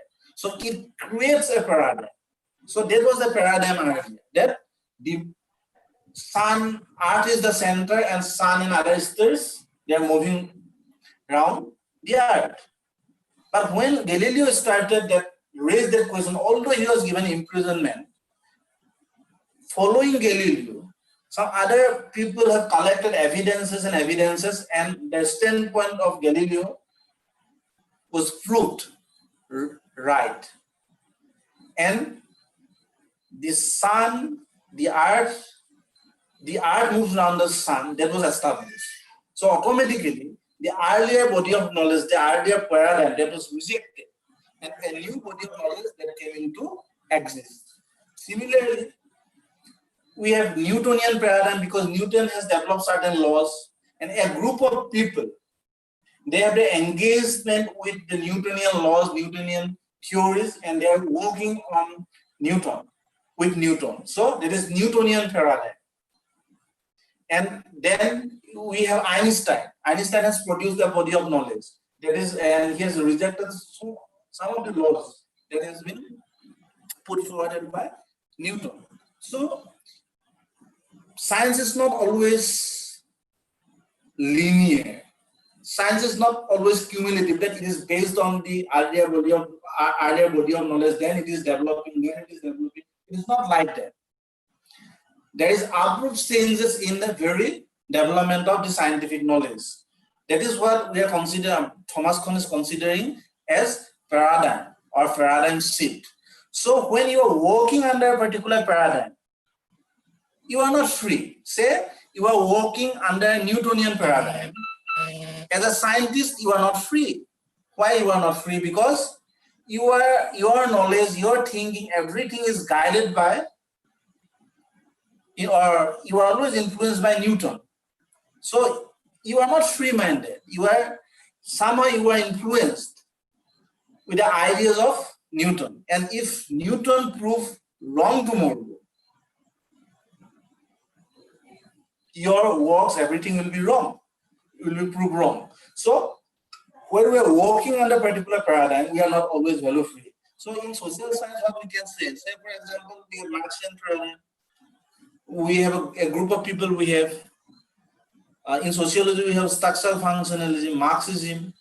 So when we are working under structural functionalism, it was a dominant theoretical perspective till 1960s. But it was proved wrong. Then again, we have Marxian paradigm. We are working with Marx. And when Marx was proved wrong, you will be proved wrong. So science is, although the positivist scientists, they are talking about science as value-free or value-neutral, the thinker, the philosopher like Thomas Kuhn, he has said that, no, science is not always value-free or value-neutral. Science fails to maintain value neutrality at many times because the scientists, they're working under certain dominant influential thinkers. So they are not free from the influence of those thinkers always. So similarly, we have one another understanding of science from that is the relativist theory of science. What they are saying that scientific knowledge is better than the other forms of knowledge because it is produced by dominant people. As I have mentioned at the very beginning, that the scientific knowledge is more reliable than the other forms of knowledge because in scientific research we are applying scientific methods, we are applying scientific procedures. So the relativist theory of science, they are saying that this is not that you are applying scientific method and whatever you are producing, everything is correct, everything is true. This is not like that. In social science, if you are applying scientific method and you are demanding that whatever you have produced, everything is correct, you have completed a PhD work, and whatever the thesis you have developed, whatever the theory you have developed, that is correct, that is everything, that is wrong. Why? Because the relativist theory of science, what they're saying, in that theory, what they're saying, scientific knowledge, we are considering scientific knowledge is better than the other forms of knowledge because the methods, techniques that we are going to apply in social science investigation is produced by dominant sections of people in the society. And you are not in a position to reject it. And that's why that body of knowledge is considered as better knowledge. Because the social scientists, they are applying certain methods, certain techniques, certain tools, and the layman or the other people are not always in a position to become critical on those methods, techniques, and tools. In comparison to other methods and techniques and tools, this is better. And this is produced by dominant sections of the society or by influential sections of the society. And that's why that knowledge is better. Scientific knowledge is better. Similarly, in interpretivism and science, on another school of thought, what they are saying that in interpretivism, what they are saying that the value relevance or value, the point that has been highlighted by the positivist thinkers, that we have to maintain, in doing empirical research, we have to maintain value neutrality, or we have to maintain, we have to free ourselves from all kinds of prejudices. That is impossible in the social science investigation. Why? Because in social sciences, even when you are selecting a research topic, it is based on your interest. Why you are selecting a particular research? You are going to do a research on a topic for 3 years, for 5 years, and without having interest on an area, you cannot do a research, you cannot continue a research. You must have your interest on there, and that topic must have its significance also. Only then you are going to select a particular research topic for doing a research. And that's why there is always a kind of value relevancy in social sciences. You are not value free. You are not value free. Even if you are doing a project, there is a group who is going to sponsor you. Means there is a funding agency. If you are doing a research, say Indian Council of Social Science Research have funded you. Indian ICMR has funded you. Indian Council of Medical Research has funded you. Or University Grant Commission has funded you, or some other funding agencies are there. If you are going to do a research and they are going to fund you, there will be certain rules and regulations. There will be certain restrictions. So when you are doing a research, you are not free from the institution's norms, that the institution who has funded you. So it is very difficult to maintain value neutrality in social sciences, and that's why Maxwell has said that value freedom, 100% value freedom is very difficult, but always there is a kind of value relevance in social sciences research. And since in the social sciences what we are always doing the research with some kind of engagement. And when you have a kind of engagement with your work, some values have been attached to the topic, the problem, or the situation. So that is difficult. Again, which stands against the positivist understanding of science. Then the postmodernism and science. The postmodern in this debate, what the postmodernism is saying, the scientific knowledge is not always value-free. Why? Because the knowledge that has been produced by the science or by the scientific investigation, who is using that knowledge for whose benefit? At many times what we are seeing today, science is not value-free because who is the owner of the science? The big capitalists. Who are the big scientists? Where they are working? They are working under the big corporates. They are under the influence of the capitalists. So what they are doing, the capitalists, the corporates, they are using science, technology, everything for their interest only, to exploit the other sections of society. So regarding science, we have different understanding. We have different interpretations. And that's why before doing a research, since we are talking about scientific method, we are talking about scientific application of scientific methods in social science research, we must be in a position to understand what is science, what is scientific method. And for that, you must have an understanding on the philosophy, on the science. What the different philosophers, their understanding on science. What is the understanding of the positivist thinkers? How the positivist standpoint of science has been rejected by Rose, by Karl Popper, then Thomas Kuhn. What about the views of Paul Feyerabend in his famous work Against Method? Then what about the view of the relativist on science? What about the views of the interpretivist on science? And what about the views on postmodernism on science? So when you will understand the philosophers and their arguments on science, then only you can think about the application of scientific method in social science research. So actually in the universities and in the colleges at many times, these things have been excluded from the syllabus, and just we are, in the name of research methodology, we are taught the technicalities only. Means what methods have to be applied, how we are going to collect the data, whether you are going to collect data with the help of interview or observation, case studies. These are the technicalities you have. So you have to understand the philosophy behind research, the philosophy behind science. And when you can develop the understanding on these things, on these aspects, these crucial aspects, only then you can prepare yourself for doing scientific research. But however, whatever we have discussed from that, I would like to conclude one thing. I would like to make one statement that scientific method has its own limitations.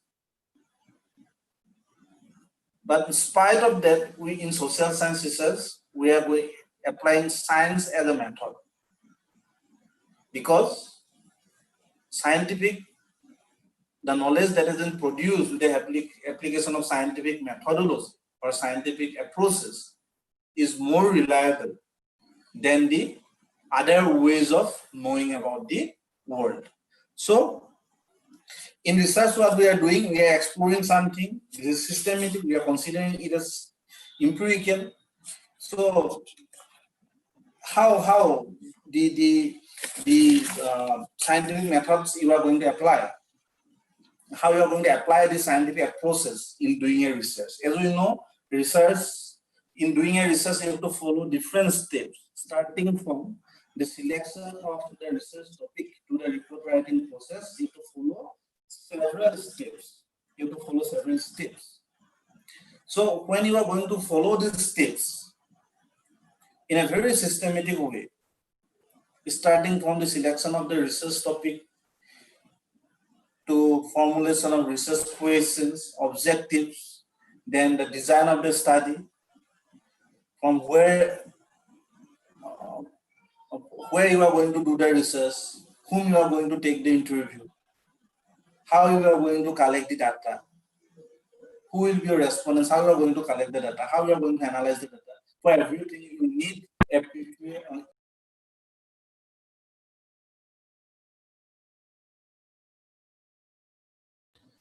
you need clear knowledge.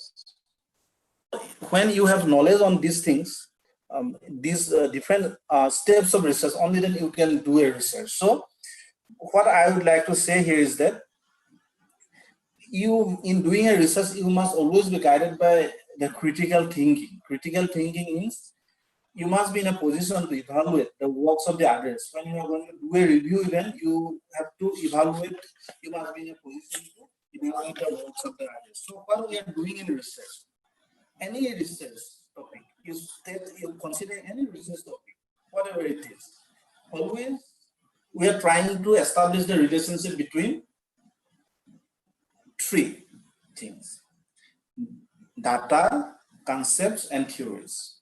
We are always, what we are trying to do, always we are trying to establish the relationship between data, concepts, and theories. Means these are considered three basic elements in research. One, the data, second is the concept, and third is the theories. What is data in research? What is data in research? As we know, we are doing a research, we are always talking about collecting data, data collection. So what is data collection? What is data? Data are the tracings of the physical and social worlds obtained through senses. Means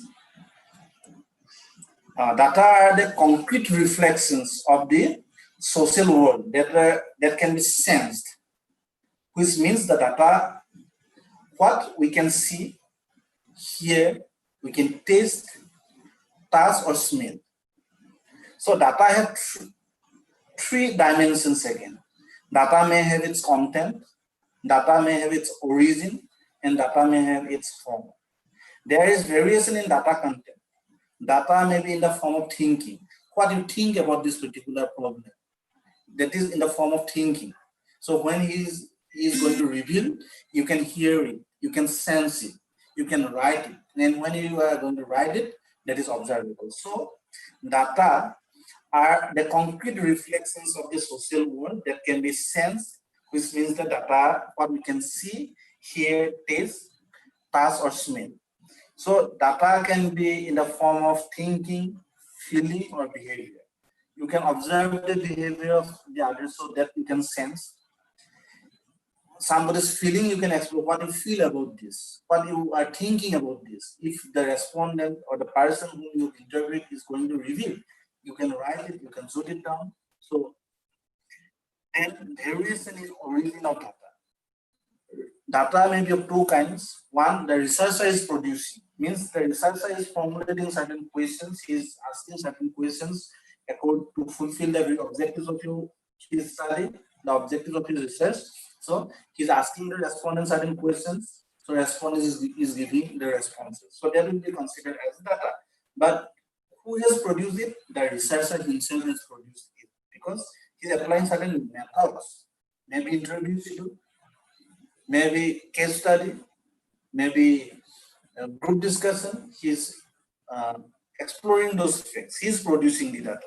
Then data may be in the form of naturally occurring, means it may be naturally there. Somebody has already explored the facts. It is in the public work, so you are exploring. So data, variations in data form. Data may be in the form of words and in the form of numbers. When it is in the form of words, we are considering it as the qualitative, and in the forms of numbers, it is quantitative. So it is the data. Means in research, we have three concepts: data, concepts, and theories. So the second, concepts are the abstract ideas that can be sensed because they do not have physical existence. For example, social identity. So when you are talking about social identity, or you are talking about crime, it has no physical existence, but you have developed a kind of idea And that's why concepts are abstract ideas. Concepts are always abstract. When you are talking about, say, social identity, you're talking about crime, talking about nationalism, it has no concrete existence like that of the numbers. This is abstract ideas that cannot be sensed because they do not have physical existence. Theories are what? Theories are systems of interconnected concepts. Theories are systems of interconnected concepts that condense and organize knowledge about the social world.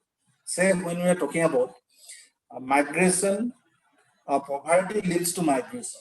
Poverty is a concept, migration is a concept.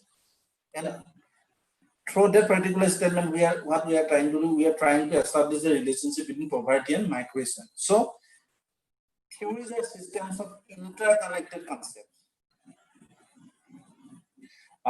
Concepts that contains and organize knowledge about the social world. Similarly, when Dirakem is saying that the elementary forms of religious life, when he is talking about religion, when he is further the theory of religion, what he is trying to do, he is establishing the relationship between certain concepts. So, in research, what we are doing, we are always trying to establish the relationship between data, concepts, and theories. And these are the fundamental components of social research. But how that relationship has been established, So, in research, in certain cases, what you will find, there is a reasoning, there is a movement from data to theory, that is the inductive logic or inductive reasoning, and sometimes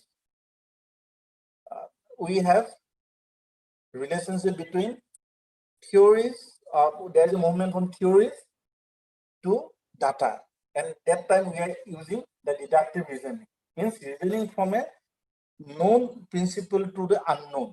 Means if Marx is saying that history of all hitherto existing societies is a history of class struggle, that is in theory, and from that you are deducing something, you are making some speculation or hypothesis, and from that hypothesis, to test that hypothesis, you are collecting information, data from your own region or from some other areas, the field you have selected, and then you are, with the help of those evidences, you are rejecting or accepting Marx's statement.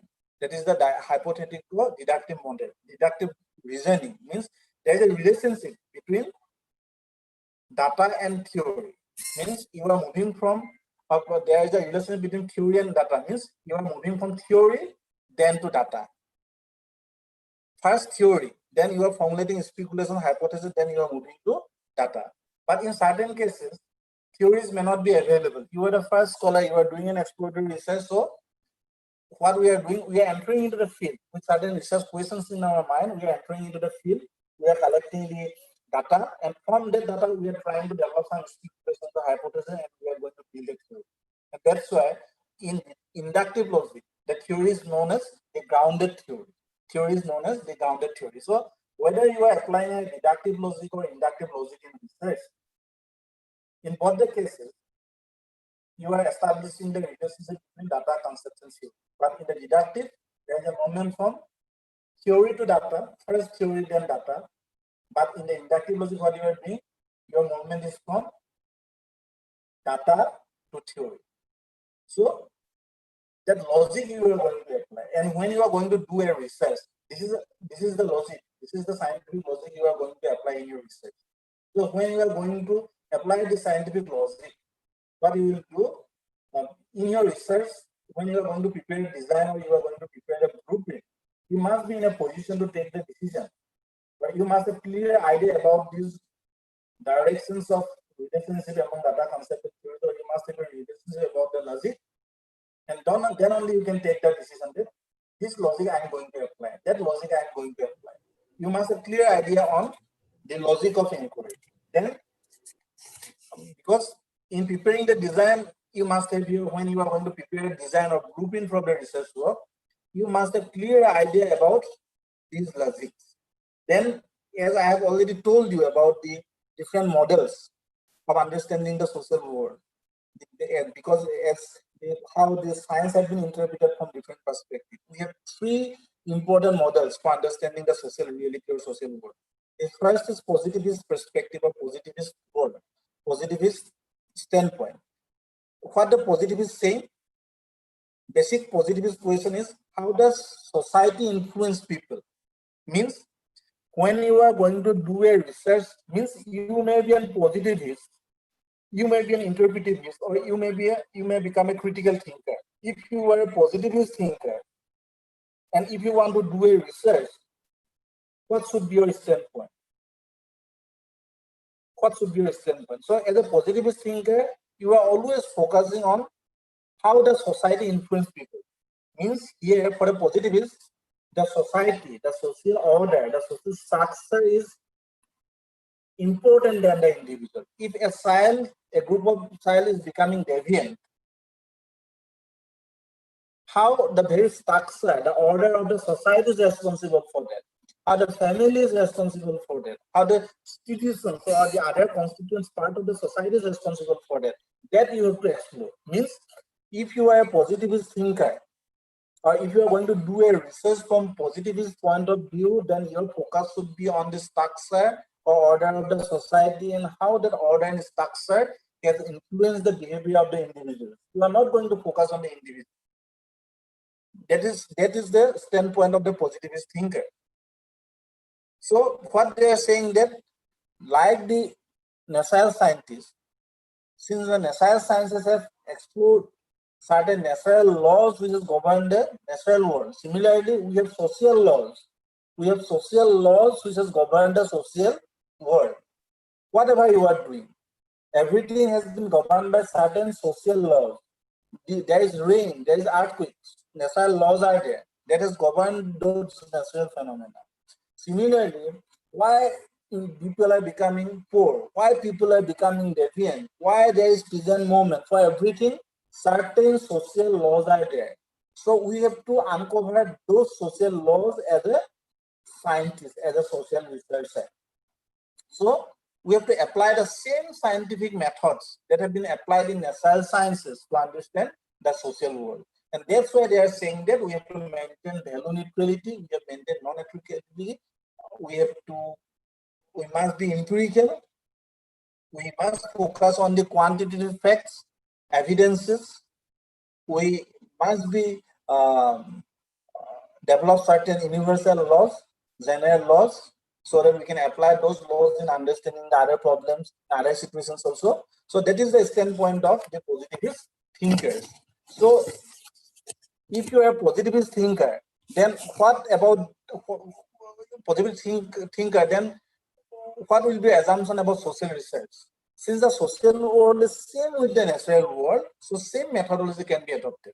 So they are saying that if since for the positivist thinkers, the social world is same with the natural world, because the natural world has certain laws which is govern the natural phenomena.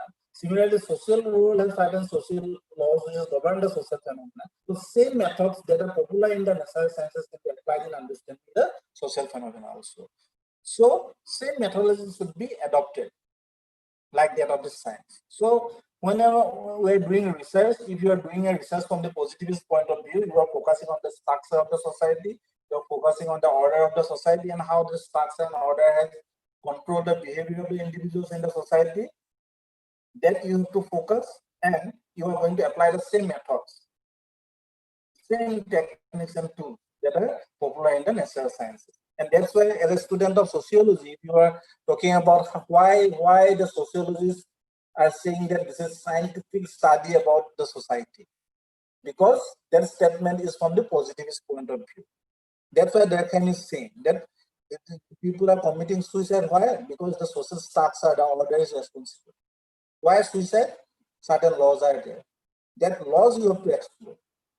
That is the positivist standpoint. And if you want to do a research from interpretivist perspective, their understanding is something different and their questions are different from that of the positivist thinkers. What are the questions they're highlighting? How do people make sense of the world? First important question, how do people make sense of the world? How do these understanding shape social life. Means, for the interpretivist perspective, their standpoint is totally different from that of the positivist perspective. They are not focusing on the structure of the society. For them, the individuals are important, the actors are important, the human beings are important, and human beings are not behaving according to the societal forces. Human beings have their own responses, and that's why, due to in the same environment, in the same family setting, two persons are different because their reactions are different, their meanings are different, their responses are different. If I want to cite an example, if you are say in certain cases, if you are poverty-ridden people, if you are poor, chances are there to become criminal. If you are poor, chances are there to become rich through your effort. So the two individuals with the same external stimulus, that is the poor condition, have two kinds of responses. So human beings are not always behaving according to the societal forces always. Their responses are different. Their reactions are different. So how people assign meaning, what about the reaction, that has to be studied. So instead of focusing on the order and structure of the society, you have to focus on the individual actors, human beings, and this approach is micro approach. Their focus is not on the structure but on the individual. And that's why the methods that have been advocated by the natural scientists and the positivist scientists, that cannot be applied in understanding the social phenomena, because the goal is to understand the meaning of socially constructed reality. Whatever the things we have in the society, that is not due to the societal forces or due to the societal laws. This is due to what? This is due to the forces that has been created. This is due to what? This is due to the socially constructed reality. Means human beings have created these things.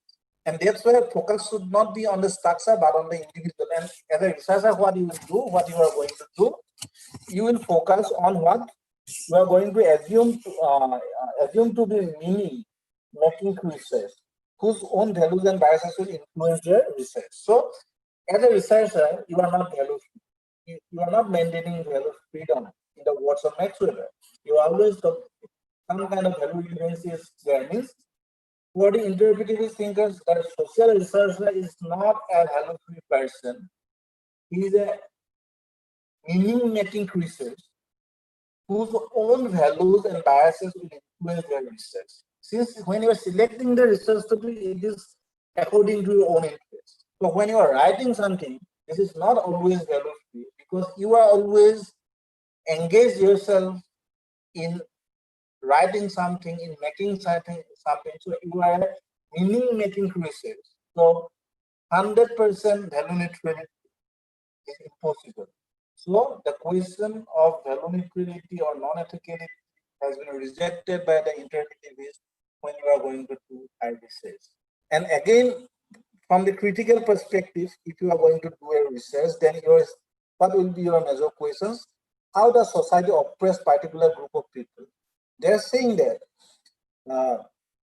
their first question is what?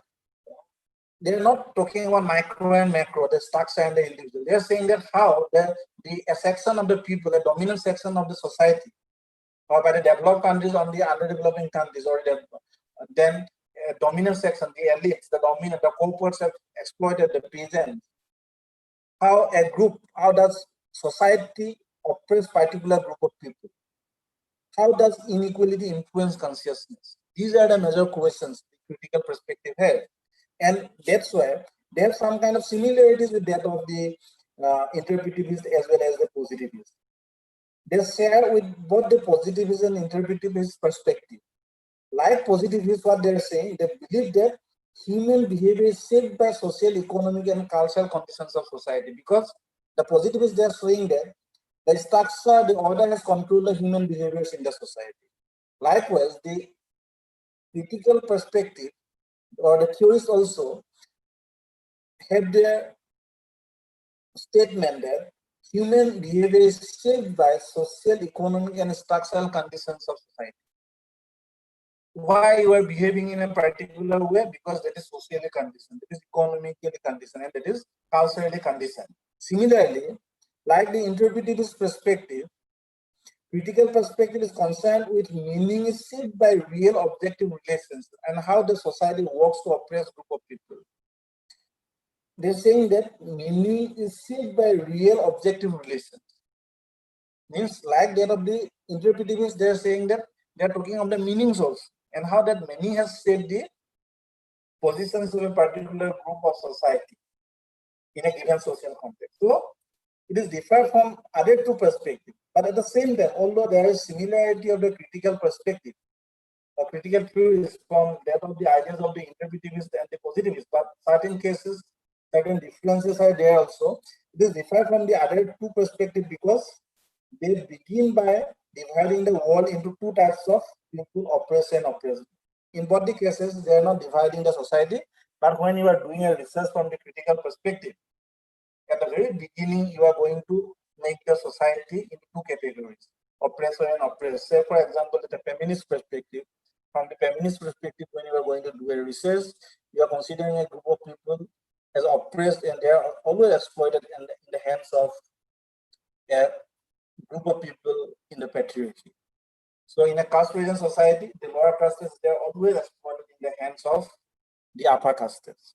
The peasants, they are always exploited in the hands of the dominators. So when you are going to do a research, already you are dividing the society into two classes, as oppressed and oppressed. So the ultimate goal of research for the critical perspective is what? Is to change the world by empowering the oppressed class. So when you are doing a research from the critical perspective, it is a kind of engaged work. Why you are doing a research? You are doing the research to emancipate the marginal sections of the society from the hands of the dominant sections by empowering the first. Means through your work, while you are doing the research, you are doing the research to empower the marginal sections of the society and emancipate the marginal sections from the dominant sections of the society. And that's why you are doing the research. So your goal, the ultimate goal of research from critical perspective is to change the world by empowering oppressed people. Instead of objectivity, focuses on engaged research. Means what? Your focus is on engaged. Means you are doing a research for a particular group to emancipate them. You are not going to reveal the facts only. What you are doing, if you are a feminist scholar, you are doing the research to emancipate the women from the miserable condition, from the exploitation and domination of that patriarchal structure. And you have a kind of engagement. And if you have a kind of engagement as a researcher, you are not maintaining value equality because already you are taking the side of a particular group. And that's why when you are doing a research, you must have an idea on these models of social life. Means whether you are doing the research from positivist perspective, interpretivist perspective, or critical perspective. What logic of inquiry you are going to apply. Whether it is inductive logic or deductive logic. And when you will have your knowledge on these things, on these models, on this logic of scientific logic of inquiry, only then you can take the decision whether you are going to formulate hypothesis for a study or not. If your study is fit for deductive research, you have to formulate hypothesis. And if your study is fit for inductive research, you will start with the research questions because you are not in a position to formulate workable hypothesis for research work. So what happens in research, the scholars, they are not in a position to defend why they have formulated hypothesis for their work, why they are not formulating hypothesis for their work. They are not in a position to defend when they are asked at many times. So they must have understanding on the logic. Only then they can take the decision. Yes, for this research, I need hypothesis. For this research, no need. I need not hypothesis. So that decision he or she can take only when he or she has clear understanding on the logic of inquiry. And again, whether you are going to apply the quantitative methods or qualitative. Quantitative is more fit for positivist research.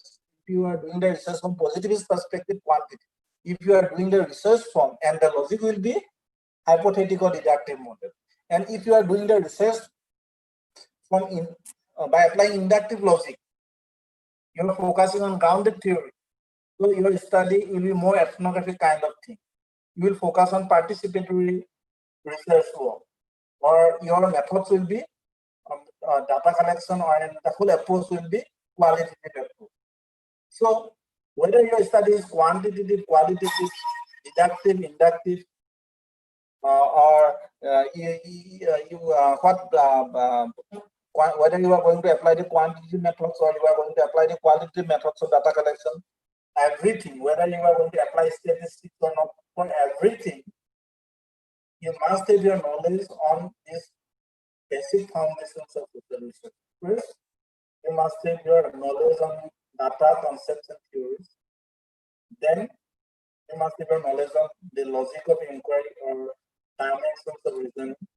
Then, you must have your understanding of different models of understanding social life, like positivist, interpretivist, and critical perspective. Then only you can decide, should I go for the quantitative methods or qualitative methods? Since all this perspective has its own limitations, all these models of social life analysis has its own limitations, and that's why the in against method, Paul Fairbairn is talking about some alternative methods. That whatever you have studied in the books, that is not always possible to apply in the field as it is. The researcher should have its own innovations, and accordingly we have mixed methodology approach. What quantitative and qualitative methods we are talking about. And in triangulation, we are doing qualitative research. We are formulating hypotheses and same hypothesis with the help of quantitative research. So many things we have. So finally, what I would like to say, I would like to conclude, and I would like to say that in research is not a job. In doing research, what you are going to do, you are going to produce knowledge about the society, and in doing research, we are always going to produce some reliable knowledge, reliable facts about the society. And if you are a researcher, you are not going to give some sweeping statements. It must be based on the evidences. Although science has its own limitations, but it is improved that the knowledge that has been produced by scientists is more reliable than other forms of knowledge. And that's why the research work, or the knowledge that is based on research, is more reliable than of the knowledge that has been produced by the other experts. Whether he is a scientist, he is a blogger, YouTube creator, whether he is a theologian, whatever he is, the knowledge that is going to be produced by the social scientist superior, because it is verifiable, it is testable, it is reliable, and it is valid. And that's where science, what is science? On that we must have understanding, and we have to go through the philosophers of science, how the philosophers are talking about science, and how there are differences in their opinion regarding science and its method. Once you have that understanding, but we are not saying that science is everything, science is true. Science has limitations, but in spite of that, in social sciences, we are applying scientific method because it is better than the other forms of from the other process or other procedures. So we are applying scientific methods. We have limitations. Okay, certain limitations we have, but we have to develop the debates regarding science. We must have knowledge regarding the debate on science. And once you have internalized those things, then you have to proceed how you are going to apply it. And in doing a research, I have already told you that from the selection of the research topic to the report writing process, you have to follow systematic procedures, but procedures may vary according to the design of your research work, how you are going to prepare the blueprint, for that also you need certain knowledge. You must have your knowledge on the concept data and theories. Second, you must have your knowledge on the models of social life analysis and direction of logic, and only then you can formulate a good research design or blueprint or a synopsis. And when you are preparing the blueprint, your work is half done. Means already you have the design, you have the framework, and accordingly you can proceed to your research. So definitely the things are very complex. When you are talking about the philosophers of science, the things are very complex. It is very difficult to simplify the things, and since the audience is very nature, means the students are there, the faculty members are there, and the understanding level of the faculty members, the people who have already completed the PhD of the research scholars, and the students of the graduation is different. Since the group is heterogeneous, their level of understanding is different. So it is very difficult to make everything understandable one. However, I have begun the middle part and I have delivered the thing. So with these words, thank you once again for organizing this webinar and giving me a space to share some of my thoughts on the very important topic. And thank you very much once again. Thank you. Over to you. Thank you very much, sir. Thank you for your valuable presentation. Hope our participants have been enlightened much by your deliberation. You were not audible, sir. Yes, sir. Yes, sir. Yes, sir, you are audible. Yeah, thank you very much, sir. Thank you for your valuable presentation. Hope our participants have been enlightened much by your deliberation. We now have a question and answer session. I request you to deal with the questions sent to us by our participants through chat box in Zoom platform and in YouTube live streaming comment box. I request Ms. Piali Dasgupta to deal with the question and answer session. Over to you, Piali. Am I audible? Yes, you are audible. Okay. So, because Voice to সৰুকে আহিছে voice to সৰুকে আহিছে শুনা পাইছে এতিয়া ভালকে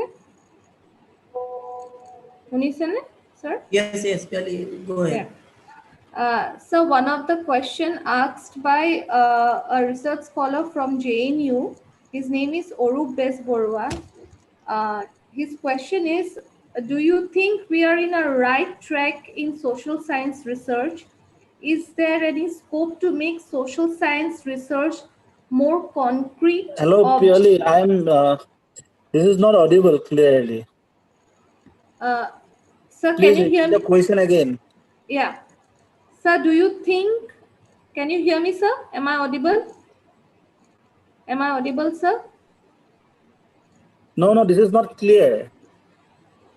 Okay. Sir, Anybody can you use headphones, sir? Can you use your earphones?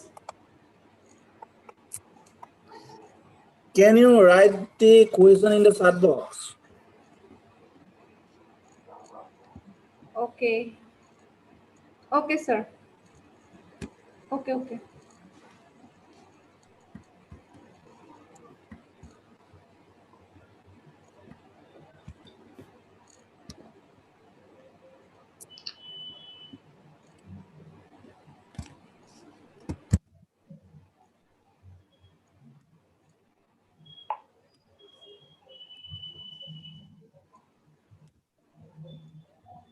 I've written the question.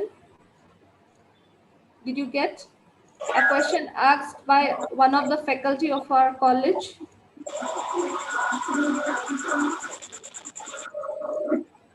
Sir, can you hear me? Please question in the chat box. Yes, I've given. Wait. One of the question that is from Okay, one of the participants. Am I audible? Yes, sir, you are audible. Okay. Sir, you told that empirical information or data is a must for any kind of research. Without empirical background, no information or data can be called reliable. But if one wants to conduct a research to know the existence of God or the life beyond death, in such cases, how he will get empirical data or information to carry on his research? Is availability of empirical data or information is possible in these cases? And okay, despite of having reliable empirical evidence by research. Then, second question, despite of having reliable empirical evidence, why research papers get rejected in reputed journals? Despite of having reliable empirical evidence, don't you think that the lack of contributions towards theory and unable to find the proper research gap are also the reasons apart from the collecting reliable data? Okay. So regarding the first question, since we are talking about scientific research, we are talking about scientific investigation. And what I have delivered here is that regarding the first question, without empirical data, no information or data can be called reliable. This is actually what I have delivered in the full presentation. That the positivist thinkers, they are talking about empirical facts only.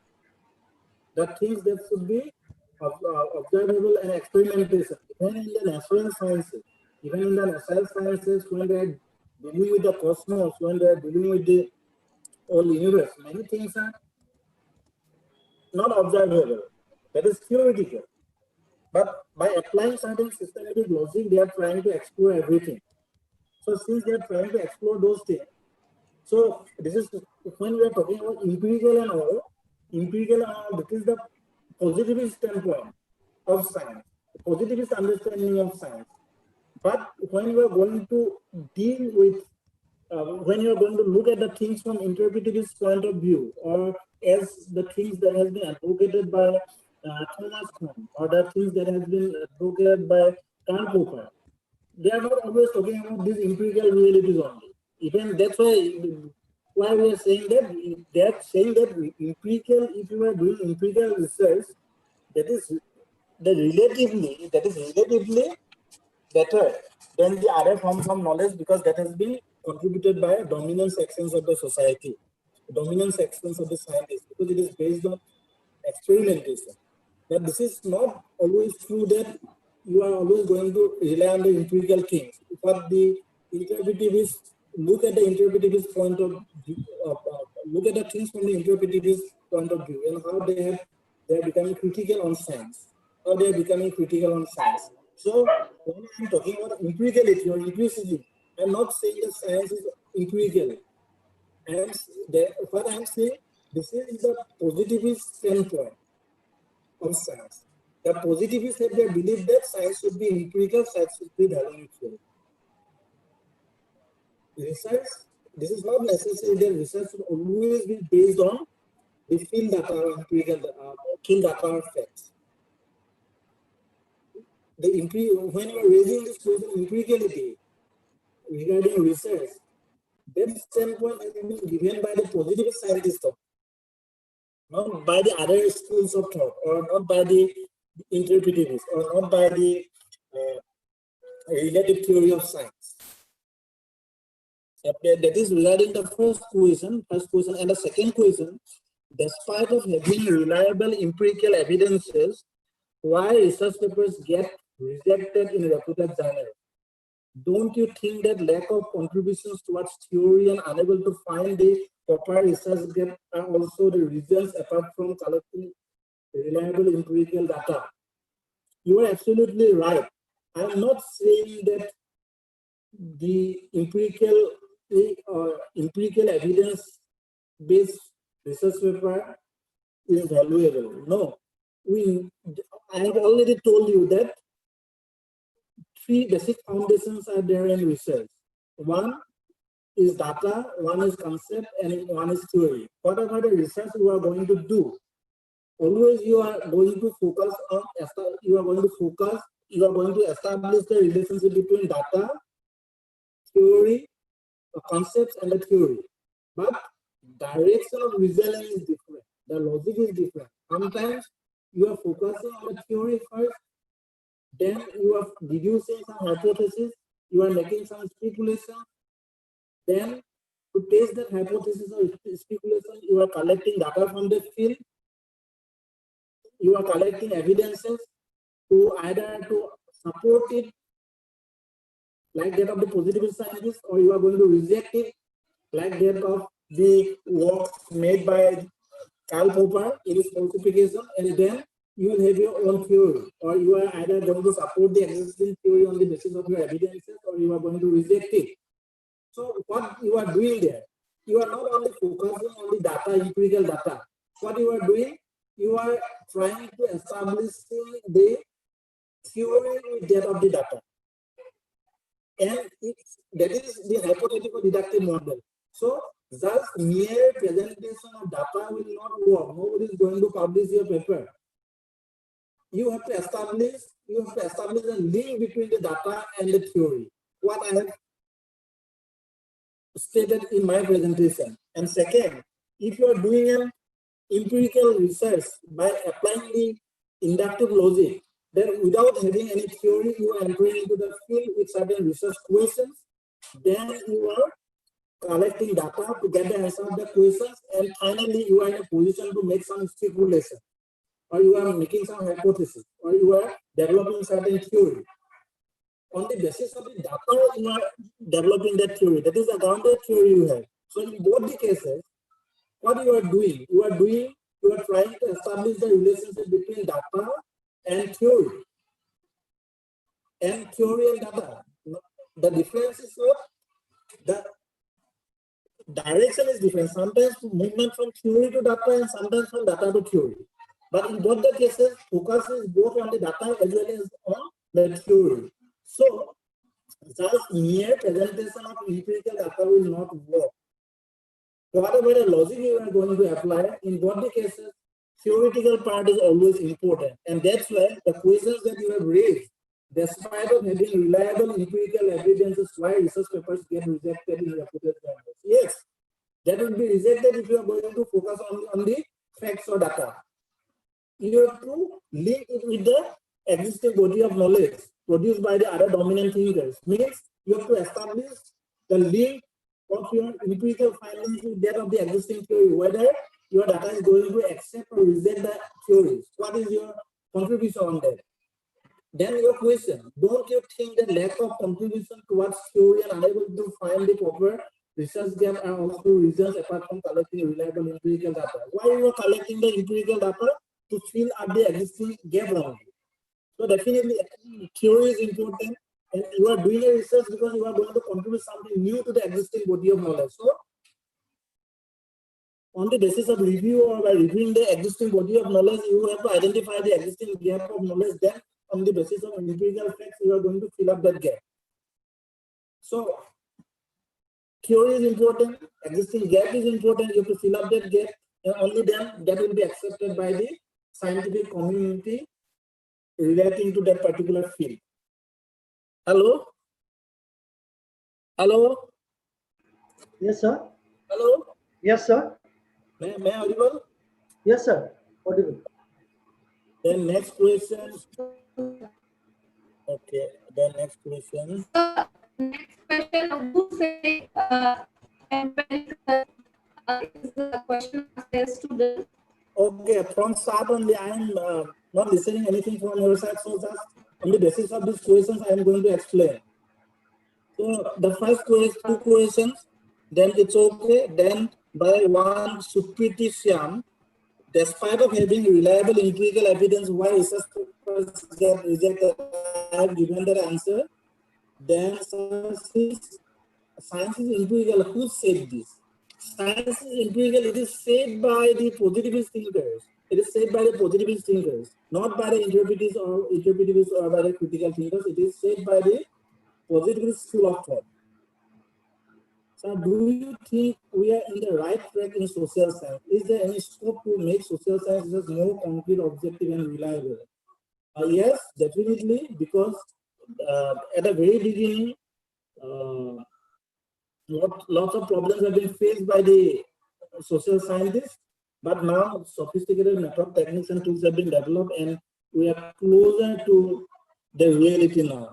However, the reality, as we are saying that the reality, there is no objective truth or reality as such, so interpretations are different. But as you have mentioned, that is there any scope to make social science just more concrete, objective, and reliable? So concrete, objective, and reliable. So in the thorough discussion, the debates are going on in the social sciences. To what extent the social science research is objective? If the question of objectivity is debatable in the natural sciences, as a social scientist, what we are doing? We are applying that science as a method in social science investigation. So if we are applying science as a method for social science investigation, then definitely it has its limitations, because science itself has its limitations in maintaining objectivity. When we are talking about Thomas Kuhn, when I have given reference to Thomas Kuhn, when he is talking about currency, you are not totally value free. You are working under some dominant paradigm. When you are doing review, you are already influenced by a body of knowledge created by a group of dominant thinkers, those who are working in that particular field prior to you. So you are not value free. So this question is pertinent question, and it has been contributed for the history of social science research. Question of concrete, objectivity, and reliable research. But attempt has been made to develop, and that's where the philosophers have that kind of debate. Paul Fairbairn, when he's talking about against method, he's raising this question, that to what extent we can rely on the existing method. Should the social thinkers go for some alternative methods for that, for understanding the social reality? Next question, science is empirical. Who said this? This is by the positivist thinkers. Starting from in the history of sociology, if you go, then you will find Durkheim, you will find Agoscott. They are the positivist thinkers, and in their understanding, they are saying that it should be empirical. Social science should be empirical. So these are the questions I have observed in the sub box. Hello? Yes, sir. These are the questions I have observed in the sub box. Yes, sir. Due to network issue, Ms. Piali has been disconnected, and we have that much questions. So due to network issue, some persons have been disconnected. So we now would like to conclude this question and answer session. Thank you, Dr. Vikas Dekha sir. I now, on behalf of Piali Dasgupta, request our Honorable Vice Principal, Mr. Dulal Burua sir, to offer the concluding remark of the webinar. Vice Principal, Mr. Dulal Burua sir, you are welcome. Yes, sir. Hello, Hunisane? Yes, sir. Yeah. Hunisa? Yes, sir. Yeah. Already I have seen here that most of the participants have left, so I will not take much time. So Piali has given me a chance to speak a few words regarding the webinar. Respected Principal Sir, today's resource person, Dr. Vikas Dekha, Department of Sociology, Debrugad University, IQAC Coordinator, Dr. Bodul Chandra, my esteemed colleagues and my dear student participants and participants from various institutions. At the very outset, I would like to offer my heartiest thanks to the organizer to organize this wonderful webinar. I especially thankful to Ms. Piali that she has given me a chance to say a few words.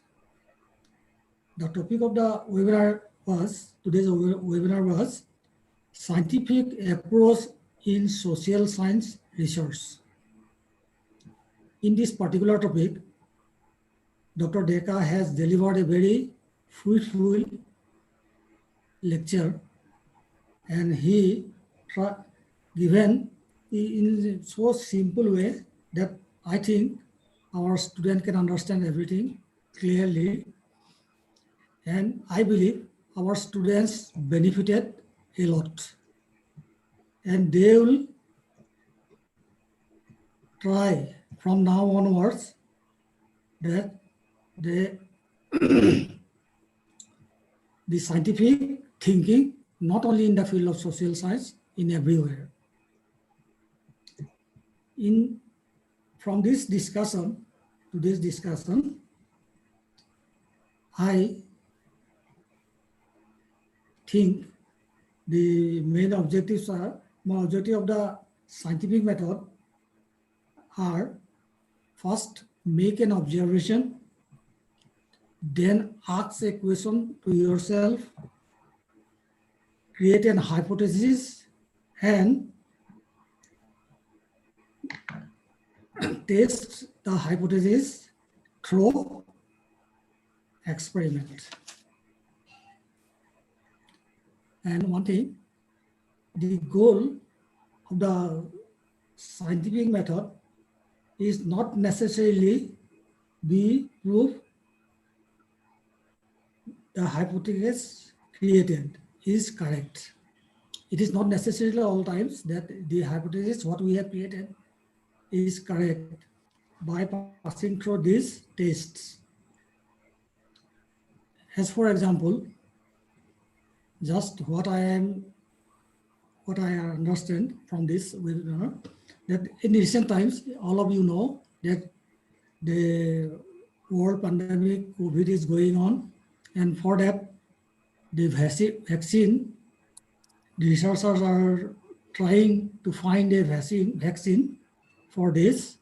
For that, first they have gathered the information regarding the symptoms of the disease, and then they gathered information to what type of chemical compound is necessary to make a medicine for that.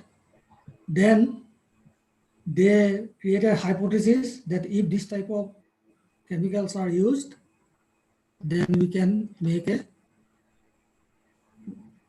vaccine. And then they tested, they are going for the laboratory test. They have found that this medicine, and then after that, they have to pass some logical reasoning test, step by step, phase 1, phase 2, phase 3, phase 4, etc. And after that only they can say whether this can be applicable in human body or not. And they cannot say that their hypothesis will be true. If they pass through all this, then only it will be true, otherwise it will be false. So what I believe, the scientific approach is nothing but this type of things. And I have seen in the chat box that students have written there that sessions are very informative.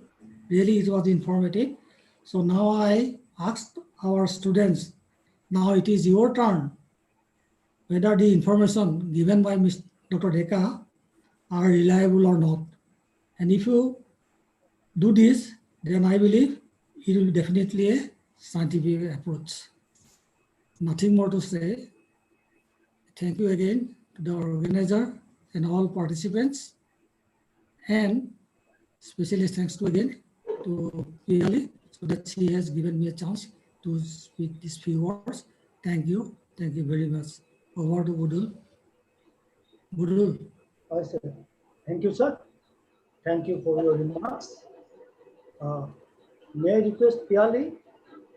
Piali, are you present here? Perhaps her network is very poor, so she is not we are in this meeting now. So it is the time now to offer vote of thanks. I, on behalf of the Department of Sociology of Women's College, Tinsukia, would like to invite our honorable teacher member of IQAC, Dr. Tanushree Sarkar ma'am, if she is present here, to offer vote of thanks. Tanushree ma'am, are you present here?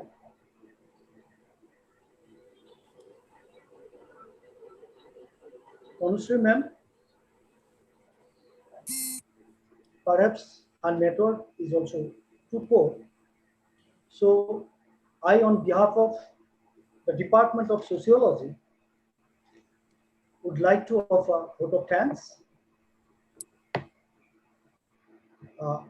I first would like to offer vote of thanks to our honorable principal, come chairperson of the IQAC of the college, Dr. Rajiv Bodoli sir.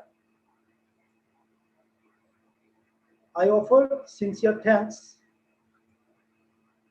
to our vice principal sir, Mr. Dulal Burua.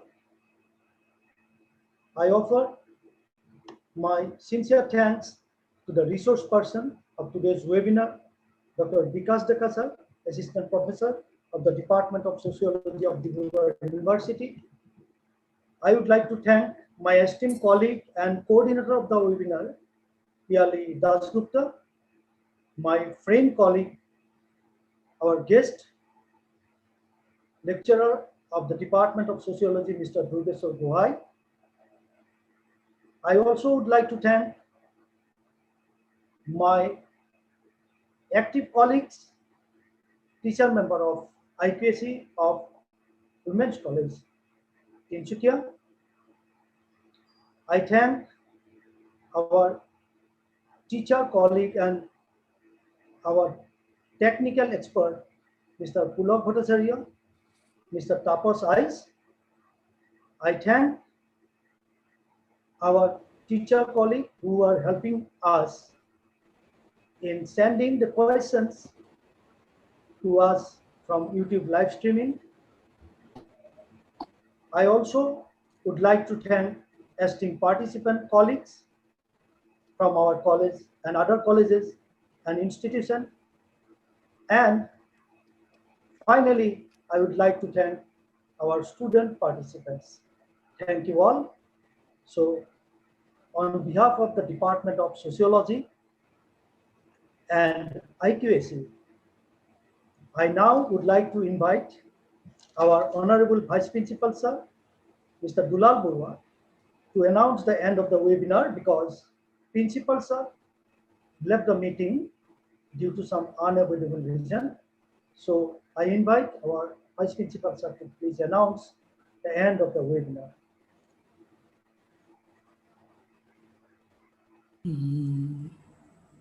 Respected Principal Sir, Coordinator IQAC, Dr. Buru Sanodras, respected our today's special guest, Dr. Deka, Head of the Department Sociology, Ms. Piali Dasgupta, my colleague participants from the other institutions, and my dear students.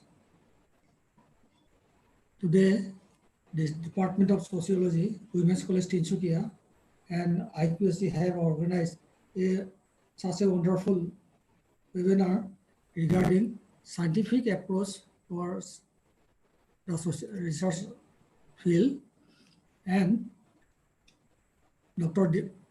Deka has delivered a very beautiful and fruitful lecture in this session. And I believe our students are benefited a lot. And Dr. Deka, I am very much thankful to you that you are, I am very much thankful to you that you have come to spend your valuable time with us for at least 2.5 hours. And all our participants, I thank to you. And with these few words, I would like to declare this webinar is over. Thank you. Thank you very much, sir. Yes, sir. Thank you. Thank you. All participants are requested to please fill up their feedback form and to leave the meeting. Those participants have not filled their feedback form yet. They are requested to please fill up their feedback form. Those who filled up their feedback form, they will get certificate. And those have already submitted their feedback forms, they are requested to please leave the meeting. Thank you.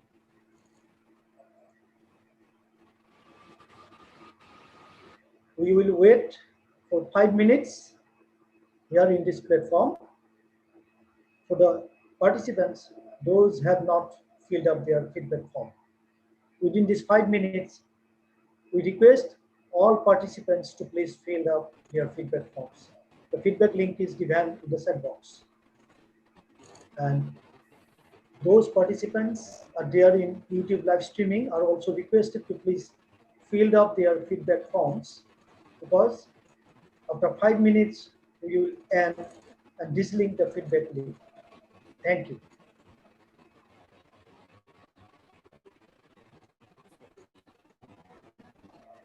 I request our colleague and technical expert, Mr. Pulak Bhattacharya, please wait for 5 minutes. After 5 minutes, we will dislink the feedback link in the YouTube live streaming as well as in Zoom platform. Thank you. Mr. Pulak Bhattacharya? Mr. Pulak Bhattacharya, can you hear me? Yes, sir. Yeah, yes, sir.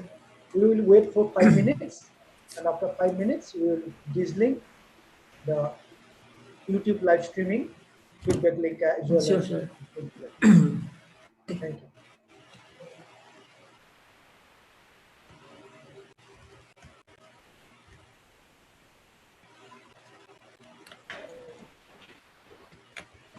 Sir, am I audible?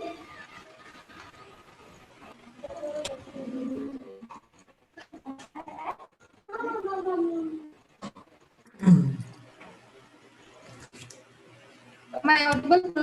Hello? Yes. Yes. We will talk later on. Yes. Yes. Hello? Yes, sir. Piali is again disconnected. She has poor network. Okay. Just wait, sir. She will join.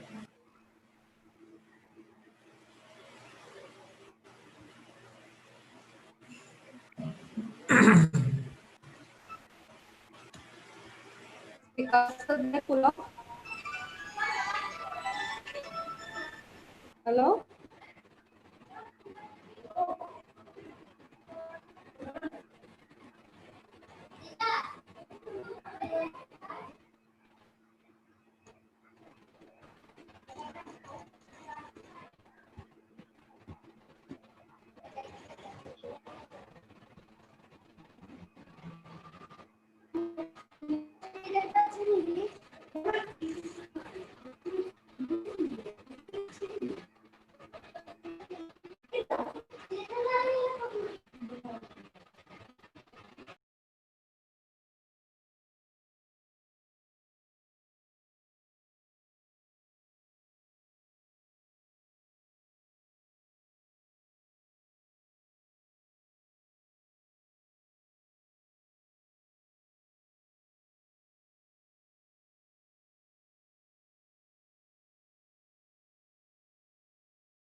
Budul, sir.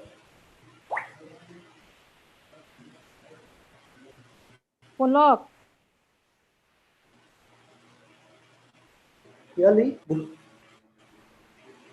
Piali? Lisa, sir. Lisa, sir. Kumar Deka sir. Budul sir. Yes. Hello. Oh, Pulak what? Disconnect Can you korne hear me? eto Pulak, Live streaming. participants, those have submitted the feedback, please leave the meeting. We request the participants to leave the meeting if they have submitted their feedback. May I leave? My network is low. Okay, no problem, Chakravarti. Thank you very much. Okay, congratulations, Piali. Thank you, Supratibha, for being there, and thank you for your question. Okay. Congratulations again. Bye. Vikas sir loved your question. Yeah. Pulak. Bye. Yes, sir. Let me check in. Piali. Piali.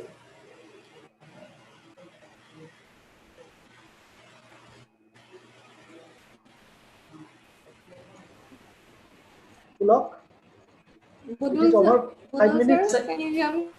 Pulak. Yes, sir. Yes, sir. Yes, sir. এতিয়া এইটো 5 minute হৈ গ'ল, তুমি ইউটিউবত listening কৰা, ইয়াতে ৰাখা।